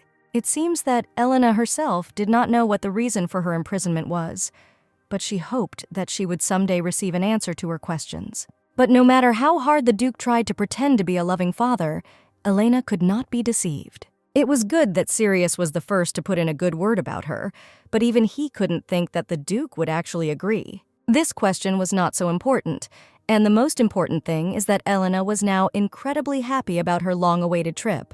She stood near the harnessed horses, and the coachman said that they were moving out any minute. Sirius was just heading in their direction and declared that he was completely ready to go. He really hoped that everything would be okay, and the main gates of the estate finally opened in front of him and Elena, who were sitting on horseback. One of the knights asked if His Highness Sirius was ready to travel with his companion, and Sirius confidently declared that they were ready to hit the road, while the inspired Elena turned her head in different directions. He asked the girl to concentrate on controlling the horses so that she would not have difficulty keeping up with them, and said that today they would go to explore Mount Binks and return back before sunset. Each member of the expedition was notified in advance that Elena was participating in this trip, so everyone looked at her with curiosity. But for some reason, this whole ridiculous situation made Sirius feel extremely disgusted. Sirius informed the knights that they were not out for a pleasure ride, so they should stop talking about all sorts of nonsense. The young man was sure that one warning would be enough, and a more organized atmosphere would not hurt during this mission. However, the environment was much better than Sirius had expected, and the weather was warm, and it felt like they were on a picnic. So this atmosphere would definitely bring only good memories for Elena. The knights warned Mr. Sirius that it was starting to rain, and it would probably rain for a very long time. The young man told Elena that the weather had worsened earlier than he thought, so they had better go back. He asked Sir Keel to escort Elena to the castle, and asked the others to follow him, and said that they would return back after completing their reconnaissance mission. Sirius was sure that one person was enough for protection, because not a single monster had been discovered in this area for several decades. But suddenly he told everyone to stop moving and stand still. Some unusual sound clearly reached Sirius's ears, so he ordered everyone to stretch out around the perimeter and wait. He asked Elena to come closer to him so that he could ensure her complete safety. The young man helped her climb onto his horse, and he sat behind her so that he could be nearby along the way. Sirius ordered all the knights, at a signal, to scatter in different directions and clear the road. Suddenly, in the place that the knights had vacated, a huge green monster appeared, and the horse, along with Sirius and Elena, reared up. As expected, the sound Sirius heard earlier was the groan of the earth due to the monster in its depths. Sirius understood that he needed to find the monster's weak point in order to instantly defeat him. The young man decided to try throwing the sword and finishing him off with one blow, and it shouldn't be that difficult. But the problem was that Sirius either needed to let go of the reins or Elena to unsheath the sword, and he understood that he would only have one attempt to destroy the monster with one blow. He told Elena to hold on to him tightly, so he hoped everything would be okay. But the unexpected Elena could not stay on the horse, and Sirius managed to grab her, after which they fell from the horse and rolled down the slope. The knights saw them fall, and they landed on the ground, hugging each other tightly. Sirius was the first to come to his senses and began shaking Elena so that she would wake up and be okay. After his words, the girl quickly woke up, and it looks like she only slightly hurt her head when she fell. Sirius wondered why everything turned out this way. Because when they set out on the expedition, he could not even imagine something like this. He was very upset because he really wanted to give Elena a day filled with good memories. But Elena smiled and said that he had been next to her all this time, and there was no question of any worries. She extended her hand to him and told him that they should quickly take shelter from the rain together. They sat down under the branch of a huge spreading tree, where the rain did not fall, and looked at the beautiful picturesque lake that was nearby. Elena noticed that the rain had intensified, and it was good that there was this huge tree next to them, under which they managed to hide. Sirius was worried whether the girl really didn't have any pain, but Elena convinced him that she didn't have any pain in any part of her body. Elena was also worried about the young man because he rolled down the slope, holding her in his arms. Sirius said, no matter how you looked at it, they would have to spend the night here, but Elena said that they had lost their camping supplies. He noticed that it seemed that the lady was not pretending that everything was fine with her. She just really felt good, and now she could breathe a sigh of relief. And yet, over time, all these difficulties will become simple, pleasant memories of one interesting journey. The girl thought about it, and Sirius asked what she thought about this. Elena replied that what happened becomes a memory only if you continue to remember it. Sometimes Elena seemed to be in the clouds and began to express herself in such an unusual manner. Speech that deliberately excludes his existence, as if he is someone who does not exist in Elena's future, but in Sirius's future, Elena is always nearby. He wondered why people think memories can be eternal, and for example, he will never forget the night he spent with her outside the house. Elena joyfully replied that, indeed, this was the first time she would spend her first night away from home. Sirius had not expected such a joyful reaction, and the moment when he could get angry had already passed. But there was no good reason to be angry. It was just that Sirius was hurt by the feeling that they might ever be separated. Elena promised him to remember this memory. If she didn't die here from hypothermia, she would forever remember this night, and laughed. Sirius took her words seriously and patted the girl's head so that she would throw out stupid thoughts. He apologized for not noticing. The girl was probably very cold. Elena replied that it was a little cool and she was starting to feel sleepy because she was very tired. Sirius invited her to lean on him, and if Elena felt inclined, she could take a little nap while he watched the situation. Although they were caught in the rain together, Sirius's body temperature did not drop, and all thanks to the wolf's blood, whose body temperature does not drop, despite any frost. The fact that divine blood flows through Sirius's veins never brought him joy, but at least in the current situation, this body turned out to be useful. It was already dark outside, and the rain had almost stopped, and Sirius was still sitting with a sleeping Elena in his arms. It became even colder as the sun set, and Sirius didn't think he would be able to regain his previous body temperature.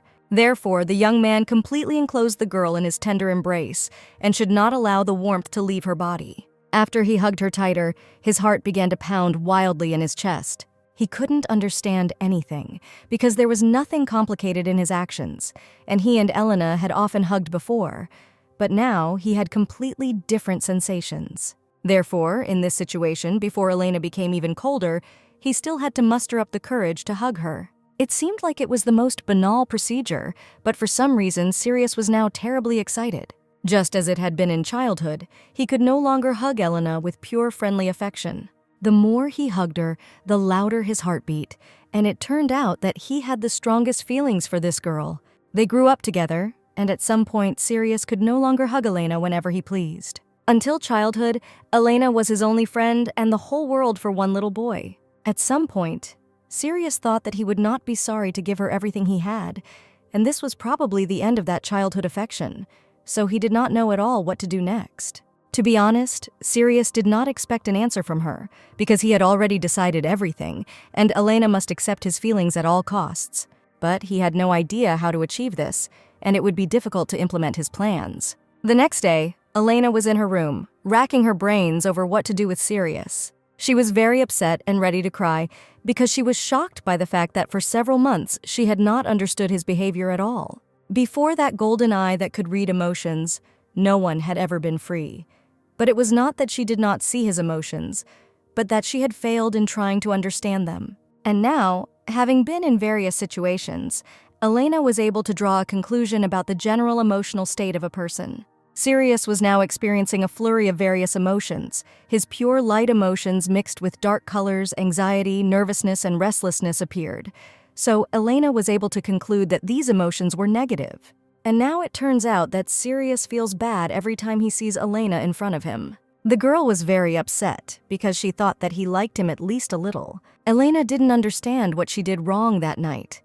And the only reason she was able to pull it off by the tail was that upon returning home, she came down with a bad cold. So when she heard the news that Sirius had been in bed all day suffering from what seemed like a fever, she had been unable to visit him. Although Elena was surprised that Sirius could be sick at all, she at the same time felt remorse because she could not be near him. Of course, Sirius had never shown any signs of displeasure since then, but in fact he was still very upset. Elena, after a month of endless thought, concluded that Sirius had begun a terrible period of puberty. And to be honest, when meeting her, Sirius's happy emotions appear much stronger. And it turns out that now he just moved away from her for a while.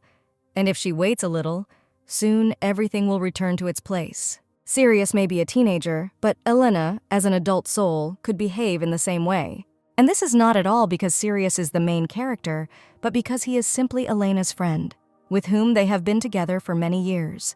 And now Sirius was the main hero of this world, and at the same time the only person dear to her heart. In the future, each of them will have to follow their own path, so they will have to go their separate ways anyway. Elena understood that now there was no need to move away from each other, and decided to take the first step towards them. She went into his room and saw that Sirius was sleeping soundly, sitting on the sofa. Sirius looked beautiful even in this messed up position, and Elena asked if he was sleeping or not. The young man replied that he was not sleeping, and happy Elena sat down on the sofa next to him. Elena felt her heart beating faster. She always appreciated his independence and strength, but today in his gaze she saw something more, a desire for intimacy and a desire to understand and be understood. Unexpectedly, the young man was the first to apologize to her, and Elena was indignant that she actually wanted to say these words first. She joked that he had stolen her chance to apologize and that she should be offended in that case. She looked into his eyes intently, and Sirius asked what the lady wanted to apologize for. Elena said that it completely slipped her mind because she was going to tell him something. And it seems that she was too happy that they made peace, and yet behaved tactlessly towards the gentle teenager. Although she was ready for this, now, realizing that he had actually reached adolescence, Elena felt somewhat strange. She said that her father said that the exam would be held soon, and although Sirius was not a candidate for successor, it would not hurt for him to prepare either. The Duke of Laud will never silently observe Sirius's limitless potential, and will try to figure out its limits until the very end. It is said that this is a kind of setup to make the future more brilliant, but the fate of Sirius is more harsh than pleasant. Sirius didn't really want to take the exam, but he would have to take it anyway. The young man, after all, was the main character, so it was not so easy to break him. He said that more difficult tests await him in the future, so he must cope with something like a simple exam. Once upon a time, Sirius said that revenge was his goal, and he would like to find his place someday. And in this case, something like taking revenge on his half-brother will be really difficult for him. Sirius is steadily moving towards his original destiny, and even now, at such a young age, it is not surprising that he has such a character, one of the traits of which is to get everything he wants. Sirius said that there was something, but now was not the right time for him to be ready to tell. The young man suddenly asked why Elena continued to move away from him. He noticed that she must have unconsciously moved away and took her hand to ask a question. He asked where she was trying to go now, because he wanted her to be with him. Elena asked why she should move. There was so much space around again, but Sirius closed his eyes and pretended that they heard her words. Elena has not understood anything for a long time, and sometimes Sirius began to be strangely stubborn. But nevertheless, when they spend time like this, moments from childhood appear before her eyes. Then they lay on a much smaller sofa, designed for one person, but even in such cramped conditions there was plenty of space for them. The only thing that still hasn't changed is that in those same days, Sirius, just like now, was strangely stubborn. I was a little taken aback by his proposal, but to be honest, Sirius was incredibly sweet. And at the same time, Elena realized another fact. At some point, she not only found herself unable to avoid attracting his attention, but became his closest friend. Now she walked shoulder to shoulder with the writer of the future in this world, only compared to the past. She was no longer afraid of Sirius, and what she was afraid of was that her heart would be thrown into the pool of loneliness. In the future, even when she wants to see him, she will not be able to do so. So now Elena decided to have enough of him. Sirius had a special charm, and the sunlight fell pleasantly on his silver hair.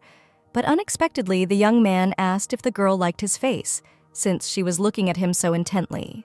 Because the girl continued to examine him all this time, and the young man was definitely not mistaken this time. Elena jumped out of bed in surprise, and as it turned out, all this time Sirius felt her gaze. Sirius laughed, because the girl seemed to be quietly looking at the smallest details, and, it seemed, had no intention of stopping. And now, seeing how she looked at him, forgetting about everything, he could say with confidence that he had grown up completely in line with her tastes.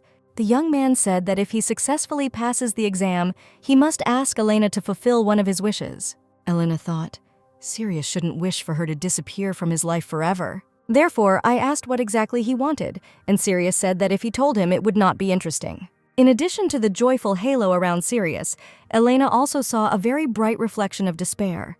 Sirius said that having some kind of reward would give him strength, and asked if Elena was ready to agree. As for the reward, the Duke of Loud is stingy to give money to the winner, but it turns out that Sirius wants something else. Elena agreed, and if he returned safely, she promised to fulfill one of his wishes. Elena didn't think that he would be so happy, and she probably shouldn't have worried about it at all. But Sirius did not agree to admit what he wished, and smiled mysteriously in response. The exam date set by the Duke of Loud was gradually approaching, but unlike Courtney and Joseph, Sirius offered to behave as usual, without showing an ounce of excitement. Everyone in the ducal castle was prepared for this to the teeth, but it seemed that Elena was the only one who would remain out of business until the very end. In addition, all kinds of reasoning regarding the reason why the attitude towards Elena became special was nipped in the bud. While Elena was thinking about this, Joseph turned to her and asked what she was doing there all alone. Already at the age of 17, his face acquired pretty features, but Joseph's character did not change at all. He was still trying to bully Elena, but the grown girl could now fight back on her own. When he tried to force her to play the piano, she was sure that there was another person for whom she would play a beautiful melody. But suddenly Joseph said that they needed to talk in private and asked the maids to wait outside the door. Elena wondered if Joseph was really free, because now he was supposed to be busy with the affairs of the estate. The exam that the Duke was going to give was just around the corner, and the topic of the test had not been announced. Elena noticed that Joseph was not angry and seemed extremely relaxed, but his attitude seemed very strange. It was as if it was written on his face that he was very busy, but he deigned to make time for her. Elena asked why he came here, and the young man replied that from the very beginning he had not hoped for anything. He said that he had come to play the role of an older brother, as she wanted. The young man told the maids to come out quickly, because he had an important conversation with Elena. From the outside, it seemed that Helen and Joseph had a very strong family-close relationship. Joseph whispered that for the next week, Elena should try not to do anything that might draw attention to her person. These words were not like the threats she had heard before, and they sounded like real advice. He asked Elena to listen to her older brother's words, and especially to be extremely careful in her actions in front of Courtney. Joseph said there was no point in going into details, so he asked Elena to remember well that from that day on she needed to avoid meeting her sister. In fact, Elena knew even without his advice that she should beware of this persistent vile girl. Seeing her situation change in the blink of an eye, the servants working in the residence quickly took it for granted. But her brother and sister, competing for the title of heir to the family, were not at all happy about such changes. They were outraged by the injustice of their father's decision, and the saddest thing was that she completely shared their feelings. Joseph is openly jealous and envious of his father's affection for Helen, but at least he doesn't hate her. And even on the contrary, he had opposite feelings towards Elena, but hid them behind a mask of insults. Elena asked why he suddenly decided to warn about this, and probably all because he considers her his dear little sister. These changes occurred at a time when Joseph was bedridden after a fight with Sirius, when she forgave him, so he remained unharmed. The young man frowned and said that if Elena continues to talk nonsense, he will simply leave. Elena asked to tell what was the matter, and promised to listen with all seriousness this time. The young man said that Courtney is infuriated by the fact that she spends time with Sirius, so there is no point in once again provoking a person who is already on edge. The young man was right, and Courtney had been very sensitive to everything lately, and Joseph noted that their sister would soon be 20 years old, and their father had not yet chosen a successor. Essentially, Courtney is occupying a position that is only close to successor status, and one could say that she has now gone out of her way to gain the Duke's recognition. But meanwhile, Elena enjoyed the Duke's special favor and must have been the most annoying person for her. Elena said that she would stick to her plan and avoid meeting Courtney and not attracting anyone's attention for the next week. Because due to the Duke's ban, no one taught Elena fencing, and she was also unable to develop resistance to poisons. Therefore, her brother warned Elena to stay away from Sirius, but at the moment when he said these words, Sirius was right next to him. Joseph asked why Elena had such a strange, frightened face, as if she had seen a ghost. Sirius put his hand on his shoulder, and Joseph turned around in fear, feeling someone's hand on him. Sirius asked the young man to repeat again the words he had just said, and hearing his menacing voice, the young man was seriously frightened by surprise. He tried to say that Sirius had it all wrong, and the boy wanted to know what was wrong with his understanding. Joseph shouted that Sirius could probably finish him off right now, but Elena asked him to be patient and promised to sort everything out. She asked Sirius to calm down first and said that she would explain everything to him now. Elena suggested starting with a conversation and not with the usual assault on the young man. Sirius changed his anger to mercy and agreed that talking was also a very good way. Elena sat down on the sofa and asked Sirius to sit with her to talk. Now she needed to sit Joseph down and start a conversation, but for some reason the young man stood like a pillar in front of them. He suddenly turned around and announced that he was leaving and wished His Highness a good time. She asked Joseph to leave immediately in this case, and now she had to completely figure it out herself again. Elena just wanted to repay him for giving her some advice, and it was just mutual help. She told Joseph that if he was grateful to her, then he should not die in the exam and return safe and sound.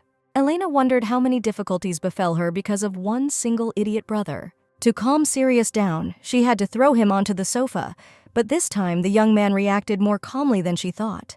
She said that what he heard was not at all what he thought, but Elena did not want there to be any misunderstanding between her and Sirius. She told him in detail what Joseph had conveyed to her and said that she did not know what the reason was, but that he clearly had no ill intentions. Sirius grabbed his head and said that he understood everything, offering to continue the conversation next time. Perhaps Sirius suddenly became angry, but the tone of his emotions did not look like anger, and this range of emotions was as if the young man was excited and at the same time gripped by anger. There was something else here, and it clearly resembled embarrassment or some other similar emotion. The next day, Elena was upset, and all because of one young man. He never showed up all day, and in the morning he said that he did not intend to have breakfast. But when she came to eat, Elena was told that Sirius had already had lunch and left, so she was sure that he was avoiding her because of what happened yesterday. As it turned out, Joseph was also looking for Sirius, and he was not at the training ground. Joseph asked Elena to go back to her room before she ran into Courtney, and she really couldn't ignore his words. After all, Sirius couldn't avoid meeting her forever, and since he occupied the next room, she could easily catch him when he returned. But suddenly, the girl felt that someone was definitely in front of the door to her room. She opened the door and saw Sirius, asking the question since when had he been standing there. Sirius asked if Elena could give him some time, because he had something to tell her. She suggested that he move to the living room and talk there in a calm atmosphere. Elena was overwhelmed with emotions, so she decided to throw out only monosyllable words. But when she saw his face, she was filled with pleasant feelings again. The girl noticed his upset face, and in any case, clearly saw drooping ears and drooping tail. Sirius said that he simply did not know how to look into her eyes today, so he continued to avoid meeting her. Elena said that he had not done anything wrong to her, and that more than anything in the world, she hated it when he avoided her. The young man felt even more guilty because Elena forgives him without hearing the reason why he behaved this way. The young man seemed uncomfortable, although Elena said that everything was fine. But Sirius was an incredibly complex person. From the moment of her birth until now, her world was limited to the Lode family, and members of this family usually live by usually erasing their emotions. But this is not a problem that can be solved in the blink of an eye. So first, Elena asked Sirius what he wanted to tell her. She perfectly saw all his sudden surges of emotions, but he instantly managed to put on such a feigned indifference. Sirius patted her on the head and said that he could not have any complaints against her, because she was very kind. Elena understood that he was trying to avoid answering in this way, and once she was ready to let him get away with it. When Sirius looked at the girl, it seemed to him that she grasped everything on the fly, but at the same time she seemed so small. Elena stated that in fact she was born much earlier than him, but the fact that she has the ability to see other people's emotions is something she did not share with him, not in childhood, nor now. And she wasn't going to talk about it in the future either, because she was sure he wouldn't take it well. If one day Sirius finds out the whole truth, where is the guarantee that he will not dislike her? And for some reason, she couldn't imagine it. Sirius stated that Elena was not at all like a member of the Loud family because no one from the family would grant forgiveness until they heard a comprehensive explanation. Elena stated that his words did not spoil her mood one bit, and she did not hear anything special. She said that he could later tell and share with her what exactly his offense was. The butler unexpectedly came to them and bowed politely, which had not happened before. Because if the butler came in person, then it was clearly about some serious matter. He said that the Duke wanted to see someone, and it turned out that he had invited Madame Elena to come to him. She went into her father's office, where Joseph was already in a clearly angry mood. It seemed to him that there was something urgent to do, so he rushed over without bothering to put his clothes in proper shape. Elena lost hope that her father would finally reveal the details of the test, but he never called her to discuss important issues, and even Sirius was surprised to hear the butler's words. The girl felt very anxious while she and Joseph waited for her father's invitation. An enraged Courtney stormed out of his office and ordered everyone to come inside immediately. All the children stood opposite the Duke, who was about to make an important announcement to them. Elena felt Joseph was as confused as she was, but with Courtney things were different. She clearly had a mental disorder, and judging by the expression on her face, the girl was not herself. The Duke said that all the children know very well how important the exam that Courtney is going to take this time is. She was facing a very difficult exam, the results of which would be different from previous tests, and it can be said that all previous tests were just preparation for this exam. Joseph was currently busy preparing for his part of the exam, but Elena had nothing at all to do with the race to inherit the title. The Duke was surprised all the children had faces, as if he were talking about some other person's business. But from this very second, this exam will no longer be someone else's business. The Duke stated that Joseph and Helen will also be taking the same exam along with Courtney. He ordered them to bring a bright yellow branch from the golden field, and their departure would take place in 3 days. He determined the time frame to be 1 week, and those who cannot get a branch by this time will be happy to stay here forever. The Duke noticed that now all 3 of them have realized reality and are showing very interesting reactions. Joseph was extremely confused and looked scared, and Courtney was absolutely furious. And the most annoying person for the Duke was Helen, whose inner emotions he was unable to read. Unlike other children, she was raised like a flower in a greenhouse, and now she was abandoned to certain death. The Duke clearly saw the emotion of fear from her and announced that the one who best copes with this test would be awarded the title of successor. After this conversation, Courtney did not want to leave Elena alone and immediately began to pester her. She pressed her against the wall and looked straight into her eyes with an embittered animal look. Courtney hated that girl with all her soul, and her anger constantly came out when she saw Elena. Courtney asked why Elena was so confused, and whether she really didn't hear what those around her were whispering about. She said that everyone was talking about how her father wanted to appoint Elena as his successor, but for some reason, she did it because she knew nothing. Thinking about this, Courtney could calmly turn a blind eye to her father's favoritism towards Elena alone. But her heart did not want her father's affection at all, but the power with which she could suppress everyone. But she was unable to find out what the residents of the Lode residence were saying, how the Duke could hand over the whole family to Helena too. At first, it was just a furtive whisper, but since the Duke did not react in any way to such a conversation, everything grew into rumors. Eventually, the rumors reached Courtney, and she tried to ignore the nonsense that the ignorant fools continued to spout. And most importantly, what she was afraid of was that all these rumors might turn out to be true. She suggested that Elena could be the first to find out about everything, and deliberately spread all these rumors in the estate. Therefore, she tried to convince the girl that she was aware of whom her father wanted to appoint as his successor. Elena was confident in her actions and stated that she did nothing of the kind. Her sister squeezed her throat, but Elena was simply unable to resist because the difference in strength was too great.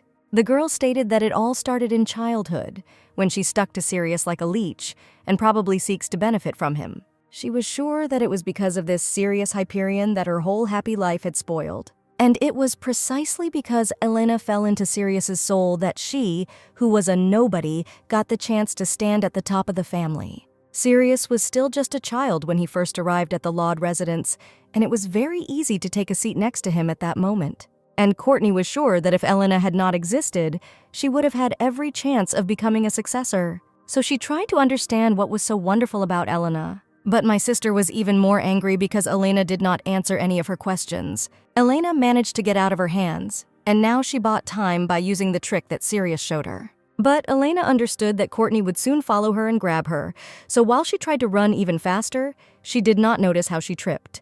She just had time to feel that someone had caught her, and raising her head, she was surprised to see Sirius in front of her. Sirius immediately saw the marks of strangulation on Elena's neck, and rage and aggression boiled in his veins. Sirius was about to ask her to wait a little, but he saw Elena shaking violently, and within a couple of seconds she burst into loud crying, which could be heard throughout the entire estate. The young man was very worried and asked the girl to calm down, promising that he would definitely stay with her. Elena cried loudly and said that she had no idea why everyone was doing this to her. The father pretended to be on her side, but in reality, her life was as valuable to him as the life of a fly, and the sister was now inventing something for herself and hating her to death.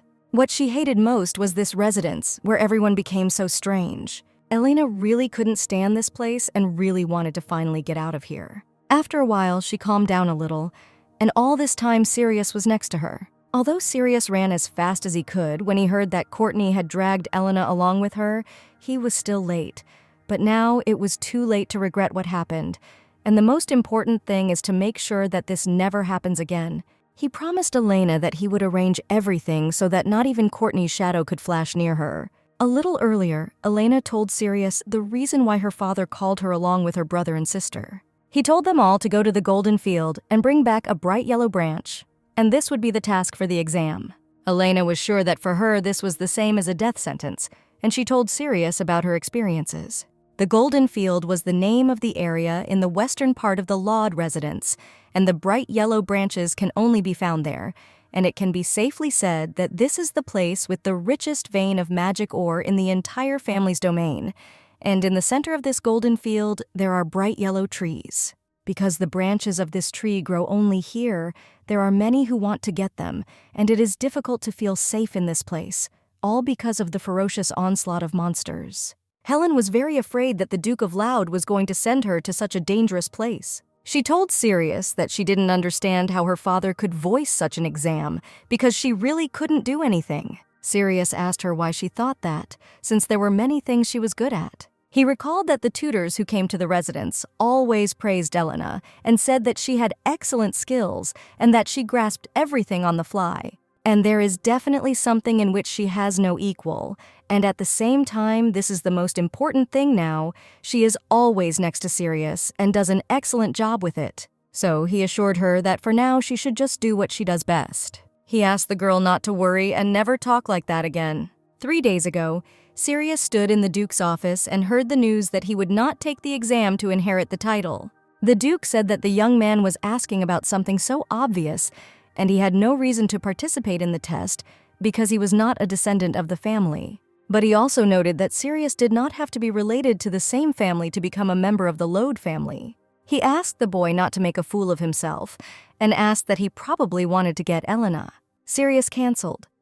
This man is really like a snake, and he has already noticed his feelings for Elena, which no one knew about at all. Sirius didn't really want Elena, he just wanted to be near her because he loved her. The Duke stated that his reward depends on Sirius's abilities, and he does not exclude this possibility. The Duke said that he wanted to give the young man just one special task. He said that he plans to soon reveal to his children the details of the exam that awaits them, and the content of this task is such that they need to bring a branch from the Golden Field. He also said that this exam will not only be intended for Courtney, and Joseph and Elena will try their luck in this test. Until today, the Duke had never forced Elena to participate in the fight for the title, and had always looked at her as a weak creature.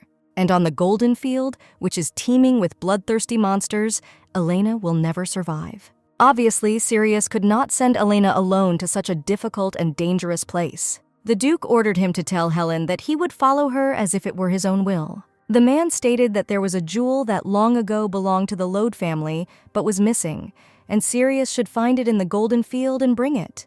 The Duke said that that jewel was different from all others, and he was giving the young man time to figure it out himself. The terms of the deal were quite good. The Duke said that if Sirius successfully completed the task, he would fulfill absolutely any wish. The Duke found it very funny what that girl had done that Sirius was so worried about her. Not long ago, when he accidentally learned about the existence of a precious stone, a shiver ran through his body. That night, when he thought about Helen's real father and his twin brother, the Duke picked up and began reading a book with the family tree. Since he committed suicide, and all traces of him were erased, the Duke laughed at his stupidity, but at the same time was angry with himself for doing such useless things. Suddenly, he discovered an old note that was cleverly hidden in a book. And in this note, the Duke found something interesting that made him doubt some things. There was recorded a story about a gem that allowed the Lode family to gain the power of the golden eye. It told about the main reason why the family had golden eyes. The ability to read emotions is contained only in the golden gem from the golden field, where a tree with beautifully shimmering golden foliage grows. Unfortunately, the paper was torn, so the Duke could not get any more clues, but he believed that it did not matter, because Sirius could handle it anyway. As the Hyperion Empire revived, the power of the Duchy of Loud faded for no reason, so the Duke hoped that the descendant of the noble wolf would become his obedient dog on a short leash due to his affection for Helen. Elena had so much to do that day that for a moment it seemed to her that she might soon go crazy. Now she was gradually beginning to realize that everything that was happening to her was reality. And in the near future, she had to take part in the exam for the right to inherit the title. Before the exams, she met Joseph, who asked if Elena was really going to take Sirius with her. The young man said that without the boy, she would have no chance. But since she has Sirius, he also has his own strategy. Joseph stated that he decided to team up with Courtney and then planned to act alone. But everything was so confusing that Elena felt confused because it was her first time participating in the exam for the right to inherit the title. However, she would not be at all surprised if one of her family decided to commit cruel betrayal. Elena asked the young man to always be on guard, because Courtney was seriously angry. Joseph declared that it was time for him to go as Sirius approached them. He asked him to try hard and wished him good luck in passing the exam. Sirius replied that be that as it may, the young man was still indebted to him and Elena. Elena noticed that Joseph is a very smart child who will survive anywhere. The butler loudly announced that everyone who was taking part should gather in the courtyard of the estate. The Duke asked each participant to come forward in turn. Courtney came out to him first, and the Duke looked carefully at his eldest daughter. The Duke said, since he had not seen her for several days, he thought that she had decided to refuse to participate in the exam. The man noticed that Courtney didn't even try to hide her emotions, and every time he didn't like her more and more. Courtney was the better one among her siblings from an early age, so he kept her close to him from the very beginning. But she eventually became too arrogant and was not even able to dominate her subordinates. Therefore, there was no one who would take her side. But the most important thing is that she began to show hostility towards her father too early. Next, after Courtney, Joseph approached the Duke, who was determined to win. After Joseph, it was Helen's turn, and the Duke politely asked her to come to him. Elena felt very excited next to him, while the Duke gazed into her eyes. He said he hoped not a hair on her head would fall off while she was undergoing the test. And the Duke understood that Elena was all he needed for his evil plan to succeed. But what irritated him the most was the fact that she was the only one whose emotions he couldn't read. The Duke loudly declared that all preparations were completed and wished everyone to return safe and sound. They arrived at the place where the test was to begin, and Sirius noticed that if you walked a little deeper into the forest, the mood as if you had gone on a journey would disappear without a trace. Elena could not even imagine that this would be such a confusing process, but now they were really in place. They all stood in front of the forest, which was considered the beginning of that same golden field. And just from the thought that Sirius was next to her, there was not a drop of excitement in her soul. Sirius warned Elena to double-check that she hadn't forgotten anything in the carriage before setting off. The girl checked all her pockets and replied that she definitely took everything she needed with her. To be honest, as for this pendant, she debated for a long time whether to take it with her or not. But still, this was the only available trace of her mother, which was the most important thing for her, from which she could not be separated for a long period of time. Sirius said that the dagger must always be with her, but he really hopes that she will not have to use it. The butler handed out maps of the area to the participants and informed them that they were forced to take their leave and leave. The butler informed the guys that he would see them in exactly a week. And finally, the long-awaited moment came for everyone when the exam began. The exam rules were simple. You had to adhere to a deadline of 1 week and not leave the golden field during this period. Everything except this is allowed, for example, even attacking each other. Courtney and Joseph, as expected, were already on their way, and Sirius suggested that Elena should first decide on a route and then go. First, they had to overcome the mountain, so Elena suggested going a little faster on the first day and setting up camp earlier. And then, after about 4 days, they were supposed to reach the center of the golden field. But Sirius noticed that there was some kind of problem. He was curious why this place was called the Golden Field, and no matter how you looked at it, it was just the middle of the mountainside. Sirius extended his hand to Elena, and after such a long time he made a distant face to hide his excitement. Elena took Sirius by the hand and said that she would do everything except fight. So Sirius joked that from now on she was his subordinate. Elena didn't know what the reason was, but it turned out that her joke led to Sirius being seriously offended. In this case, she suggested that he choose the role of husband for him so that she would not be his subordinate. Sirius replied that that was a pretty good excuse for a hastily made excuse. Elena and Sirius had planned everything in advance, and now they could set out together. The climb was difficult, but the first day went well without encountering monsters, and while preparing a place to sleep, Elena said that it was like playing camping. Sirius thought that from tomorrow they had to be extremely careful. The mountains would not be so difficult to pass, so monsters would begin to appear on their way. While he was planning tomorrow's hike, all this time he looked tenderly at Elena, who was fast asleep next to him. She was very tired, and also very worried, although she pretended that this was not so, and the young man noticed that her sleeping appearance was exactly the same as in childhood. He had just told himself that he needed to be extremely attentive, but he involuntarily smiled and allowed himself to be nice. And seeing her such a charming, beautiful face, it was impossible not to smile. The girl suddenly stirred and called Sirius's name in her sleep. Elena stood up, rubbed her eyes, and asked why Sirius still didn't go to bed. The girl remembered about the night watch, which they agreed on because they decided to sleep in turns. Sirius said that she could still sleep, and he would definitely wake her up a little later, and she should not worry about anything. At that moment, he was very afraid that Elena noticed how he was looking intently at her sleeping, but most likely everything turned out okay. The next morning, Elena woke up with early light, and as it turned out, Sirius didn't wake her up all night. He stated that he wasn't the least bit tired, that's why he didn't wake her up and everything was fine. Elena thought that she really wanted the young man to remember all this, because it's very cool to share memories between two people. They cooked a delicious soup over the fire, and the girl was amazed at how fragrant it was. Sirius stated that it had been cold all night, but now he felt like his whole body was melting from the warmth that had penetrated.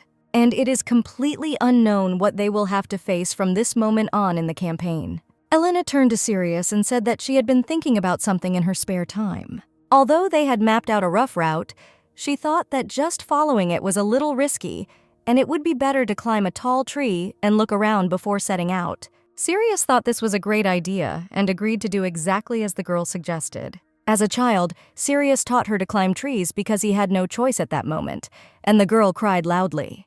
The young man smiled, raised his hands up, and said that he was giving up, and in this battle he would not be able to defeat her. He noticed that after they left Lode Castle, Elena's expression became very cheerful. In fact, if Elena is assigned to do any task, she will handle it flawlessly, and the Duke family brainwashed her year after year, telling her that she could not do anything. And even if Sirius ends up in hell, he won't care, and all he wants is for Elena to always smile radiantly. Elena climbed a tree and said that Sirius should not distract her and that she was trying to concentrate. She looked ahead and thought what she saw looked very strange. Her plan was to simply climb higher and see the entire forest in full view. But instead, she saw strange mist coming from the forest. Moreover, it did not look like ordinary fog, and these were definitely the colors of emotions that can only be seen by the golden eye. But in the golden field, where only terrifying monsters live, there was nowhere for emotions to come from. And did monsters really have emotions too? But Elena had never heard of this kind of research. Elena came down from the tree and said that she had seen a lot of things and asked Sirius to give her a map. She needed to adjust her route to avoid the monsters as much as possible. Therefore, Elena marked important points and said that they could move forward. After some time, Sirius was surprised that they had already reached the resting place. The sun had not even set yet. And he was very surprised that they did not meet a single monster and only stumbled upon 4 little ones who were very timid. Elena guessed that the monsters were also surrounded by a haze of emotions, so they were able to avoid a collision with them in advance. Sirius decided to stop under one of the trees, and since they arrived here earlier than expected, they could rest a little. Elena suggested laying out the sleeping bag right here, and noticed that Sirius had been extremely focused all this time. Before she had time to finish these words, the young man laid his head on her shoulder and closed his eyes from fatigue. He said that he was getting sleepy, Elena laughed that she was pleased to watch the young man being capricious again after such a long time. They decided to stay near this tree while Sirius decided to take a nap and gain strength. Elena was very glad that she was able to find time for Sirius to rest today, but tomorrow they had to cross that area. Elena felt that as long as Sirius was with her, she was not at all afraid. The next day, they did encounter monsters, and Sirius dealt with them incredibly quickly. Elena was upset. They had already come across monsters many times before, but they continued to appear endlessly. She still tried to move only in the direction where the haze of emotions was barely perceptible. Sirius asked if there were no problems. Surely they could continue on their way again. But suddenly, Elena noticed a haze of a different color, and it was clearly Joseph or Courtney. She really hoped it wasn't Courtney, because she knew she'd better not cross her path. And in fact, it turned out to be Joseph, and Sirius and Elena saw him hiding in the bushes. Joseph looked strange and was clearly annoyed. But the strangest thing was that he was walking in a completely different direction and moving away from the center. They approached him, and Elena asked why her brother was walking in the other direction and what happened to his appearance. She asked him to tell him what happened, because earlier he had gone into the forest with Courtney. Joseph stated that he never expected to meet them, and it was nothing less than fate. Sirius asked him to explain in more detail and tell him everything that was happening now. Joseph put his hand to his chest and said in a serious voice that he had something to tell them. Before the test began, he and Courtney agreed to cooperate until the morning of the third day. Fighting alongside monsters, Joseph was sure that it would be nice to be alone. But at night, none of them could sleep a wink, as each was afraid of being betrayed. That day, when they barely reached the second parking point, Courtney introduced Joseph to her real comrades. Young men in masks stood near her, and concealing their identity meant that they were talking about strangers. Courtney decided to get outside help, which meant she would have to pay bills in the future, and didn't think about the consequences at all. Courtney had a weak gift of a golden eye, with which she was able to read only strong emotions. So now Joseph had to pretend to be scared in order to survive. After they met with strangers, Courtney said that she would now let Joseph go freely. The young man noticed that it seemed that most of these people were well-trained knights or even assassins, and although he masterfully wielded a sword, numerical superiority was still on their side.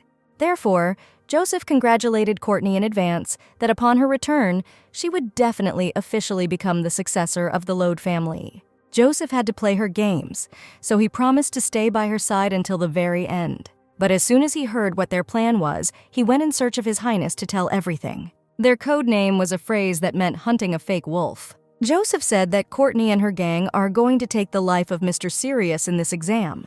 False Wolf is a derogatory nickname that the Emperor has recently started spreading. And this alone was enough to confirm Courtney's insidious plans. They all immediately realized that Courtney had definitely teamed up with the Emperor to get all the power into her own hands. Elena noted that at the moment the Emperor has almost completely lost public support, and choosing this kind of alliance will not lead to anything good. And this only meant one thing: now Courtney was not thinking at all about the consequences. And if even one mistake is made, the Loud family will instantly end up in the hands of the Emperor. Elena thought, recently the Duke has openly expressed his hostility to the current Emperor, and after the destruction of Sirius, the Duchy of Loud will be the next target. Sirius stated, in that case they should strike first, and not wait until they are attacked. Elena got worried and asked Sirius to come back together, because a squad of assassins wants to kill him. The young man replied that he could not turn back, because they had no evidence. If you go back empty-handed, then Courtney will simply get the power she wants. The young man was sure that all the rotten shoots needed to be cut out at the root, and if this was not done, then in the future they would have to face disastrous consequences. Sirius said, in addition, we need to find out who those who looked like knights were, and it would be even better to get rid of them. Joseph agreed with his words and invited him and Elena to return back to the castle. In this situation, Elena was in great danger, and Sirius was not sure that Joseph could protect her. Elena was very worried that the atmosphere between everyone had deteriorated greatly and was afraid of what might happen next. She was very worried that all this was happening because of her, and she again became a ballast, disturbing everyone. However, she also didn't want to burden Sirius, so she didn't know how best to express her opinion. Sirius suggested that if the girl didn't mind, she could stay next to him, and he said that they are a good team that can cope with all difficulties. Elena was very happy about this proposal with a happy smile and declared that she agreed to go with him. Although Joseph often irritated her, Elena still wanted him to get to the castle safely. After this, Sirius thought about several reasons why it was necessary to strike first, and if they could not convict Courtney due to lack of evidence, they could be given the opportunity to act at their own discretion. It was immediately obvious to Elena who the first person Courtney would decide to get rid of would be. Elena was very surprised when Sirius offered her this terrifying option where they would need to use monsters. And they have no other choice, because by the center of the forest, he had already managed to destroy several individual killers, and the main forces had already noticed that he had begun to act. The monsters, of course, were not on their side, but they were not allies of their enemies either. If their plan was successful, they would be able to solve the problem without lifting a finger. Elena was very worried about Sirius, who had to perform very important tasks to save them. And it was quite natural in the current situation to worry that Sirius might get hurt, but there was something else that made her heart ache even more. This image of Sirius, not showing even a bit of emotion at that moment when his blade takes the lives of others. The same thing happened before, when their tutor's maid attempted to kill Sirius. He continued to remain incredibly calm for a boy. He had to endure so many dangers that even at that age he was able to react calmly to such a threat. Elena understood that her words that she was worried would not be able to change the current situation. But the young man said that thanks to her, he now feels an incredible surge of strength and pleasant emotions. And he promised to put what he said into practice if his partner provided the necessary support. Despite her worries, the operation went smoothly, and as soon as Elena found a suitable monster, she dealt with him early until sparks began to fall from the latter's eyes. And she also managed to figure out one thing, which was that by touching haze, she could immediately recognize where it originated from. And every time Elena precisely pointed to the right place, Sirius did not ask anything, and she only felt his boundless trust. Along the way, they met about 15 people, and now exactly half of the number that Joseph voiced remained. They heard a conversation as the young men discussed that, without a doubt, someone was blocking their path. Sirius suggested that they come a little closer, and no matter how you looked at it, it looked like the gang was starting to fall apart. Suddenly, Elena screamed loudly in horror, and huge evil monsters were approaching them. Indeed, hordes of swarming, bloodthirsty huge beasts were heading towards them, the roar of which shook the whole earth. Just when Elena and Sirius ran out of the bushes, the mercenaries saw them and the commander ordered the young people to be captured. Sirius had only let his guard down for a moment, but now he realized that his operation had been a complete failure. The mercenaries repeated after them and provoked the monsters, but they did not know their exact location and began to carry out the plan, not even knowing that it could end badly for themselves. Sirius grabbed Elena tightly and rushed to run in the other direction, while the bloodthirsty monsters dealt with the gang of killers. Some of them managed to escape. They caught up with Elena and Sirius, and immediately began to threaten that the end had come for them. Out of nowhere, a man with a beard came out to them and said that during the time they had not seen each other, Sirius's fighting skills had improved significantly. This man was one of the Emperor's closest bodyguards, and Sirius felt as if he was back in the Imperial Palace. But only now he was already an adult youth, and not that helpless boy whom everyone was allowed to mock. The man smiled sarcastically and asked if Sirius intended to give up, and he was as cocky and arrogant as before. Nothing can be done, but he will have to satisfy his desire and show the boys where he belongs. Sirius asked Elena to close her eyes for a second to quickly deal with the problem. Although Elena was really scared, she couldn't do it, and something clearly didn't add up. Elena shouted loudly that it was all a trap, and having captured his full attention, they were going to lower arrows into him. The man shouted loudly that the plan had changed and loudly ordered everyone to fire a hail of arrows at the target. They were sure that Sirius would not be able to evade, but he grabbed Elena and jumped off the high cliff. The mercenaries approached the cliff and saw a huge height, after which it was simply impossible to stay alive. And the man laughed at Sirius that he decided to protect the girl and as a result received one of the poisoned arrows. After the fall, Elena woke up first and saw an arrow in Sirius's body. And since the young man showed no signs of life, it means there was a lot of poison on the arrow. They constantly tried to poison Sirius, not to say that he had developed immunity to poisons, but Elena understood that now she was unable to do anything, so she decided to hide in a safe cave until Sirius came to his senses. All this way, Elena held Sirius tightly in her arms and understood that now it was her turn to protect this young man. She carried it with her into the cave and thought the killers might already be close, and it would probably be better for them to go deeper. And Elena believed with every step that they had very little left. In the distance, Elena saw a stone from which a glow emanated, and this could be the entrance from the opposite side of the cave. A strange energy emanated from the stone, and when Elena tried to touch it, her hand went through the wall. She had no idea about ancient magic, but she understood one important thing: that no one could follow them if they went inside through this wall. Elena was very scared, but if she was going to protect Sirius, then now she had no other way. She closed her eyes and took a step forward with full confidence that everything would definitely be fine with them. Suddenly, she felt a pleasant wind and opened her eyes, seeing the same golden field in front of her. Elena opened her eyes in surprise and held her breath to realize what had just happened to them. Because in front of her was the same golden field, but which Duke Loud sent them. Elena laid Sirius on the ground, and she had to remove the poisoned arrowhead from his body as quickly as possible. She found herbal ointment, a clean cloth, disinfectant, and painkiller in Sirius's pocket, and as it turned out, the young man had prepared everything in advance. The young man took care in advance in case Elena got hurt, and in the end he himself got hurt while protecting her. She grabbed her head and promised Sirius that they would certainly get out of here safe and sound. A few minutes later, Elena managed to get the arrow and bandage the wound. Although it turned out a little clumsily, she tried her best to help the exhausted young man. She knew he needed to rest, and after they entered the forest, he never slept properly. Elena decided that she also needed to take a breather and looked around. It was a very interesting place, where even without the sun, the sky was blue and the ears sparkled as if they were really made of gold.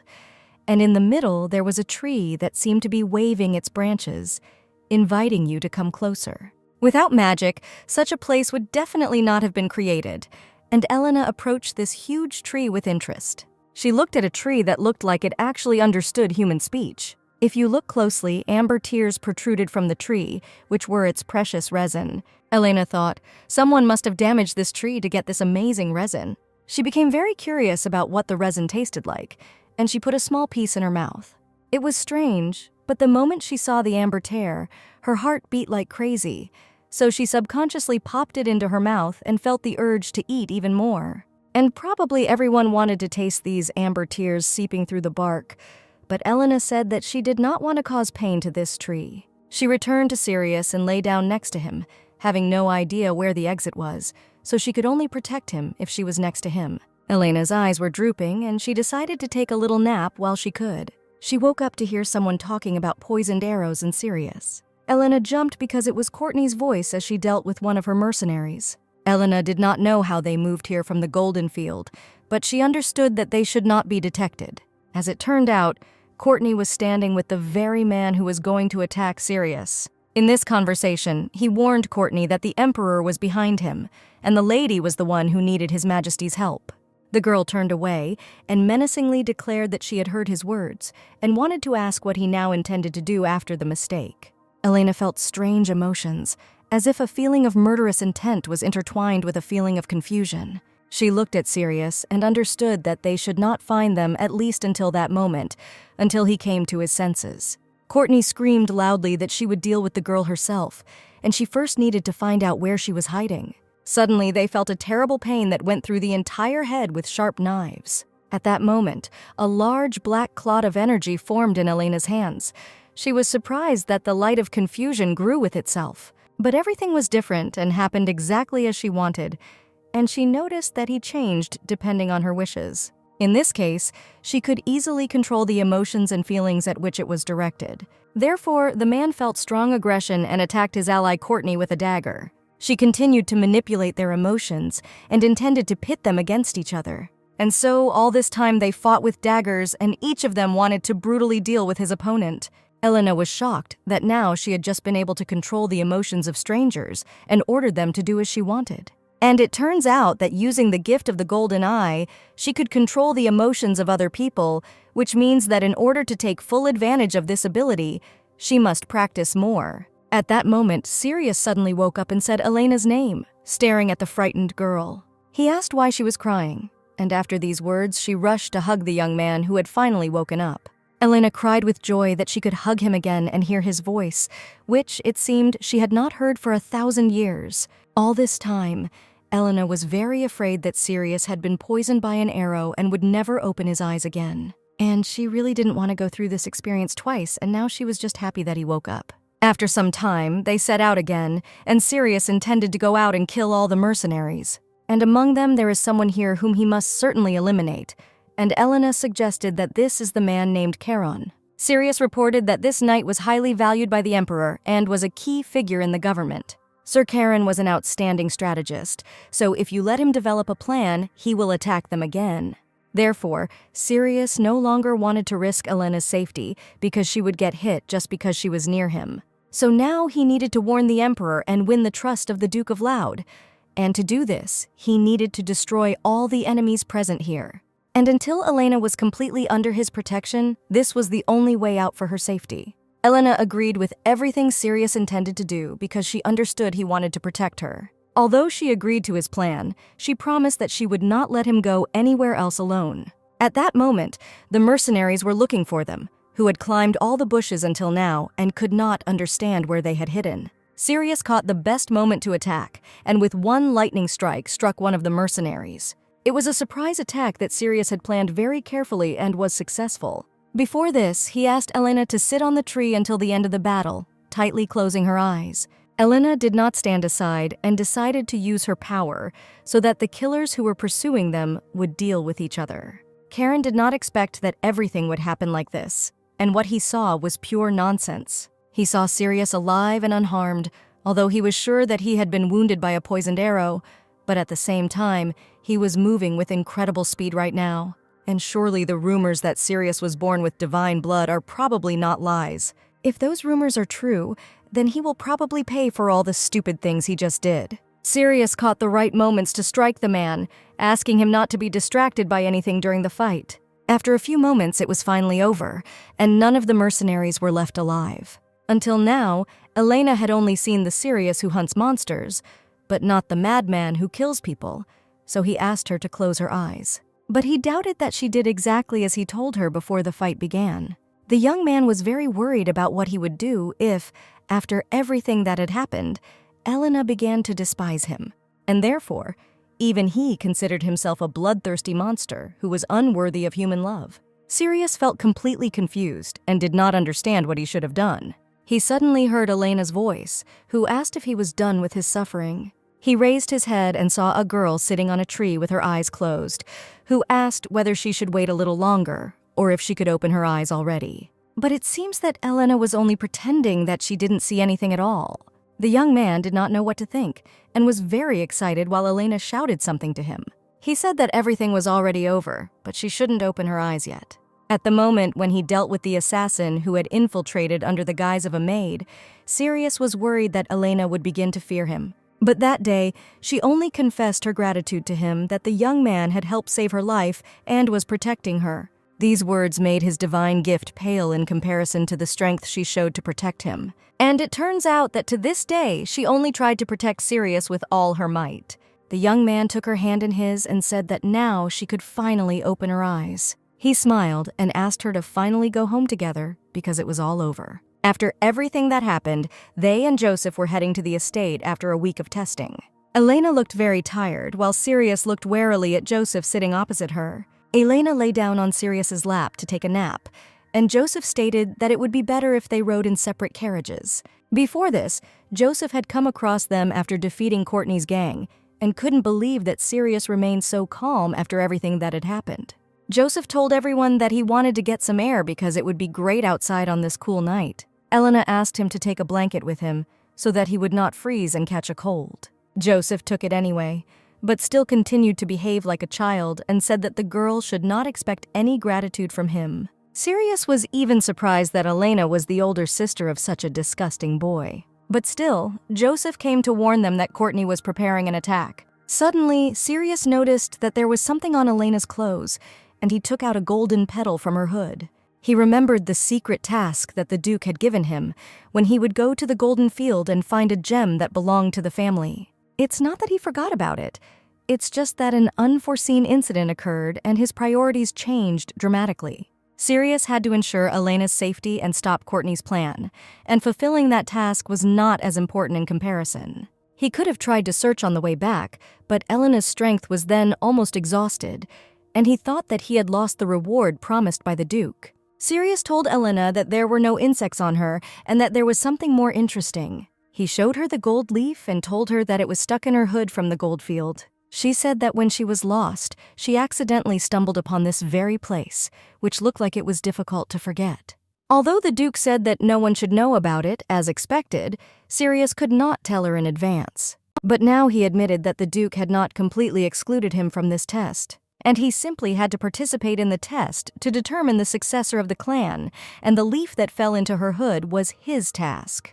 Therefore, the thing that the Duke told him to find is called the birthstone. Although it was quite strange, the Duke asked her to find the stone without even telling her how to do it, which meant that Elena's father had no information about it either.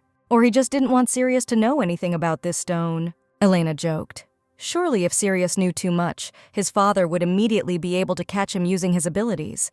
If it's her father's doing, this incredible place will eventually turn into something terrible too. Elena understood that Sirius was forced to lie, but besides, he still went and helped her. Sirius thought that Elena would be upset because of the lies, but now he was glad that everything was in order, and every moment with Elena illuminated him with luck and happiness. Elena smiled and asked him to see how dazzling this golden petal was, and the secret that he had been hiding all this time eventually came out anyway.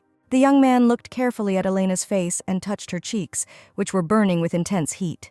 The young man kissed the girl on the forehead and immediately realized that she most likely had a high fever. In fact, Sirius was so relieved when everything calmed down that he didn't keep track of Elena's condition. In the end, Elena, having fallen asleep, could not open her eyes because she felt terribly sick, and the third day began with this crisis. Her condition has noticeably improved compared to yesterday, when the girl was incredibly ill, and Sirius's only desire was for Elena to finally wake up and come to her senses. While he stood near the bed, the butler said that the Duke would very much like to see Sirius. The Duke sat at his table with a satisfied smile and said that he had been waiting for him for a very long time.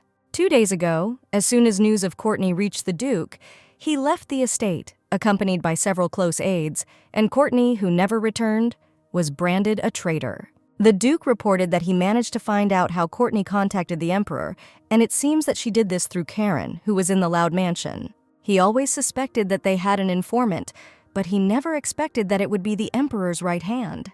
And it was an incredible shame that the betrayal came from his own blood, that is, from his own daughter. If the knight is the right hand of the Emperor, then Count Maximilian was his brain. And this plan must have been strongly pushed by the Count himself. And if this was not so, then the commander of the knights would not have been in place at all. The Duke was sure that everything happened as expected and still ended in his victory. Sirius managed to kill this Karen, and as expected, this guy is worth a lot more than he thought. The Duke asked him to show him what he had brought him, and Sirius confidently walked up to his table. He showed him what he brought, and as planned, Helen would become the next empress. Without a doubt, it was the family jewel that the Duke ordered to be brought. Although he asked him to bring a stone, it turned out that the gold leaf was the jewel that he should have discovered. The Duke asked how Sirius managed to find him alone, since he had not given him any information. Sirius said that after leaving the forest, he noticed him in the carriage and really doesn't know where he came from. The Duke wondered who would be sent to the Golden Field this time, because Sirius should be excluded, because the same person couldn't do it twice without creating an opportunity for betrayal. If Sirius asks for something, he needs Elena, and in any case, he should be busy preparing for the engagement. The young man whispered her name in the hope that the Duke would allow him to fulfill his wish. Sirius spoke about his desire and unexpectedly asked the Duke to expel Elena from the Laud family. Until Elena became an adult, she always dreamed of living outside the duchy. And he remembered this desire from childhood, when he promised to fulfill it. But for some reason, after this conversation, Sirius found it difficult to breathe, and the only thing that allowed him to breathe here, in the end, he kicked out himself. He left the Duke's office and met Joseph, who said that Elena still had not woken up, but it was still better to visit her quickly. The girl was still lying in her bed, unconscious, because she had a very bad cold. Sirius came into her room and hugged her tightly, and now everything he was afraid of before was no longer useful. He remembered the promise he made to her as a child that he would help her get out, and years later he was still able to make it come true. Therefore, he really wanted Elena to wake up and find out what he did for her. Elena has long despised her origins, and if she remains in this place, the rotten roots of the Louds will eventually spread and pollute even the cleanest slate. However, the most problematic part was that Sirius continued to be near her. The young man understood that this would never end as long as the Emperor lived, and he would become stronger as quickly as he could. And for this reason alone, he should not stay close to this girl until then.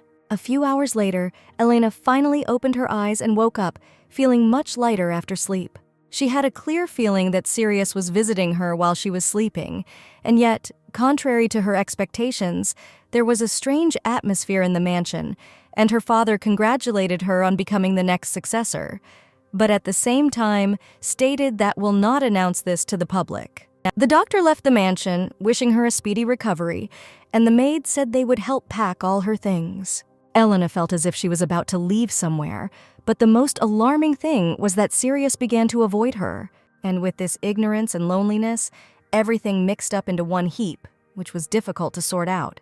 She couldn't allow this to happen, so as soon as she saw Sirius, she immediately called him. She said that not only he, but the entire atmosphere in the mansion seemed strange, and Joseph did not give her any answers. She asked the young man if his father really forced him to do anything. Sirius replied that he should have warned her in advance, but he could only tell her now, and in a week she would be studying abroad in Penelope's kingdom. From what she heard, Elena couldn't even breathe out or utter a word. Sirius said that if he found the gem, the Duke promised to fulfill his wish. He asked that Elena be able to go outside the Loud mansion, and all only because as a child she really dreamed of a completely different life. From a young age, she always hoped to leave this terrible mansion, and the thought of learning about her mother never left her every day before going to bed.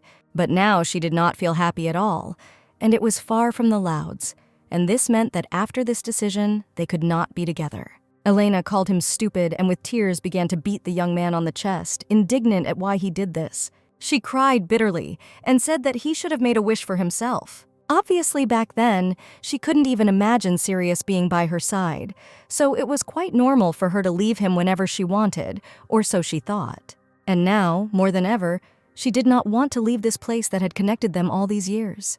When she found him crying on his first day as a child, obviously from that moment she began to care about him. Unlike the novel, in reality Elena did not face the ruthless Sirius, and he was the one who was always there for her. And naturally, after many years of living together, she fell in love with this little boy, who grew into a wonderful young man. Since Elena knew how Sirius had been pursuing this opportunity, she couldn't help but say that they wouldn't take advantage of this chance. And, as expected, it had taken them both so long to get used to each other's presence, but it was time for her to go. Sirius asked the maids to leave them for a moment and promised that they would come out soon. Elena cried and said that it was a pity, because she promised that she would not cry today. After Sirius told her everything, she cried every day since she found out the reason for her sudden departure from the mansion. Yet Sirius never showed his tears in her presence, and the sadness that overwhelmed him was replaced by kinder, gentler, expectant feelings. Elena felt that she really wanted to be near him, but her fate should turn out differently. And if she remains as weak as she is now, she doesn't deserve to be by his side. Therefore, Elena promised herself to become strong in the future and return as someone who deserves to be next to Sirius. He won't be the only one who constantly protects her, but instead, they will come to rely on each other equally. But for now, they had to say goodbye for a short time, and Elena was informed that her luggage was already loaded into the carriage. The Duke of Loud came out to say goodbye to her and said that he had not seen his daughter for a very long time. Elena said that thanks to her father's care, she was able to prepare well for her departure. To receive a diploma, she had to study at Penelope's academy for 5 years and prove that she was worthy of bearing this surname. Elena saw how worried Sirius was about her and was very grateful for all his concern. And strangely enough, today her father did not scare her at all.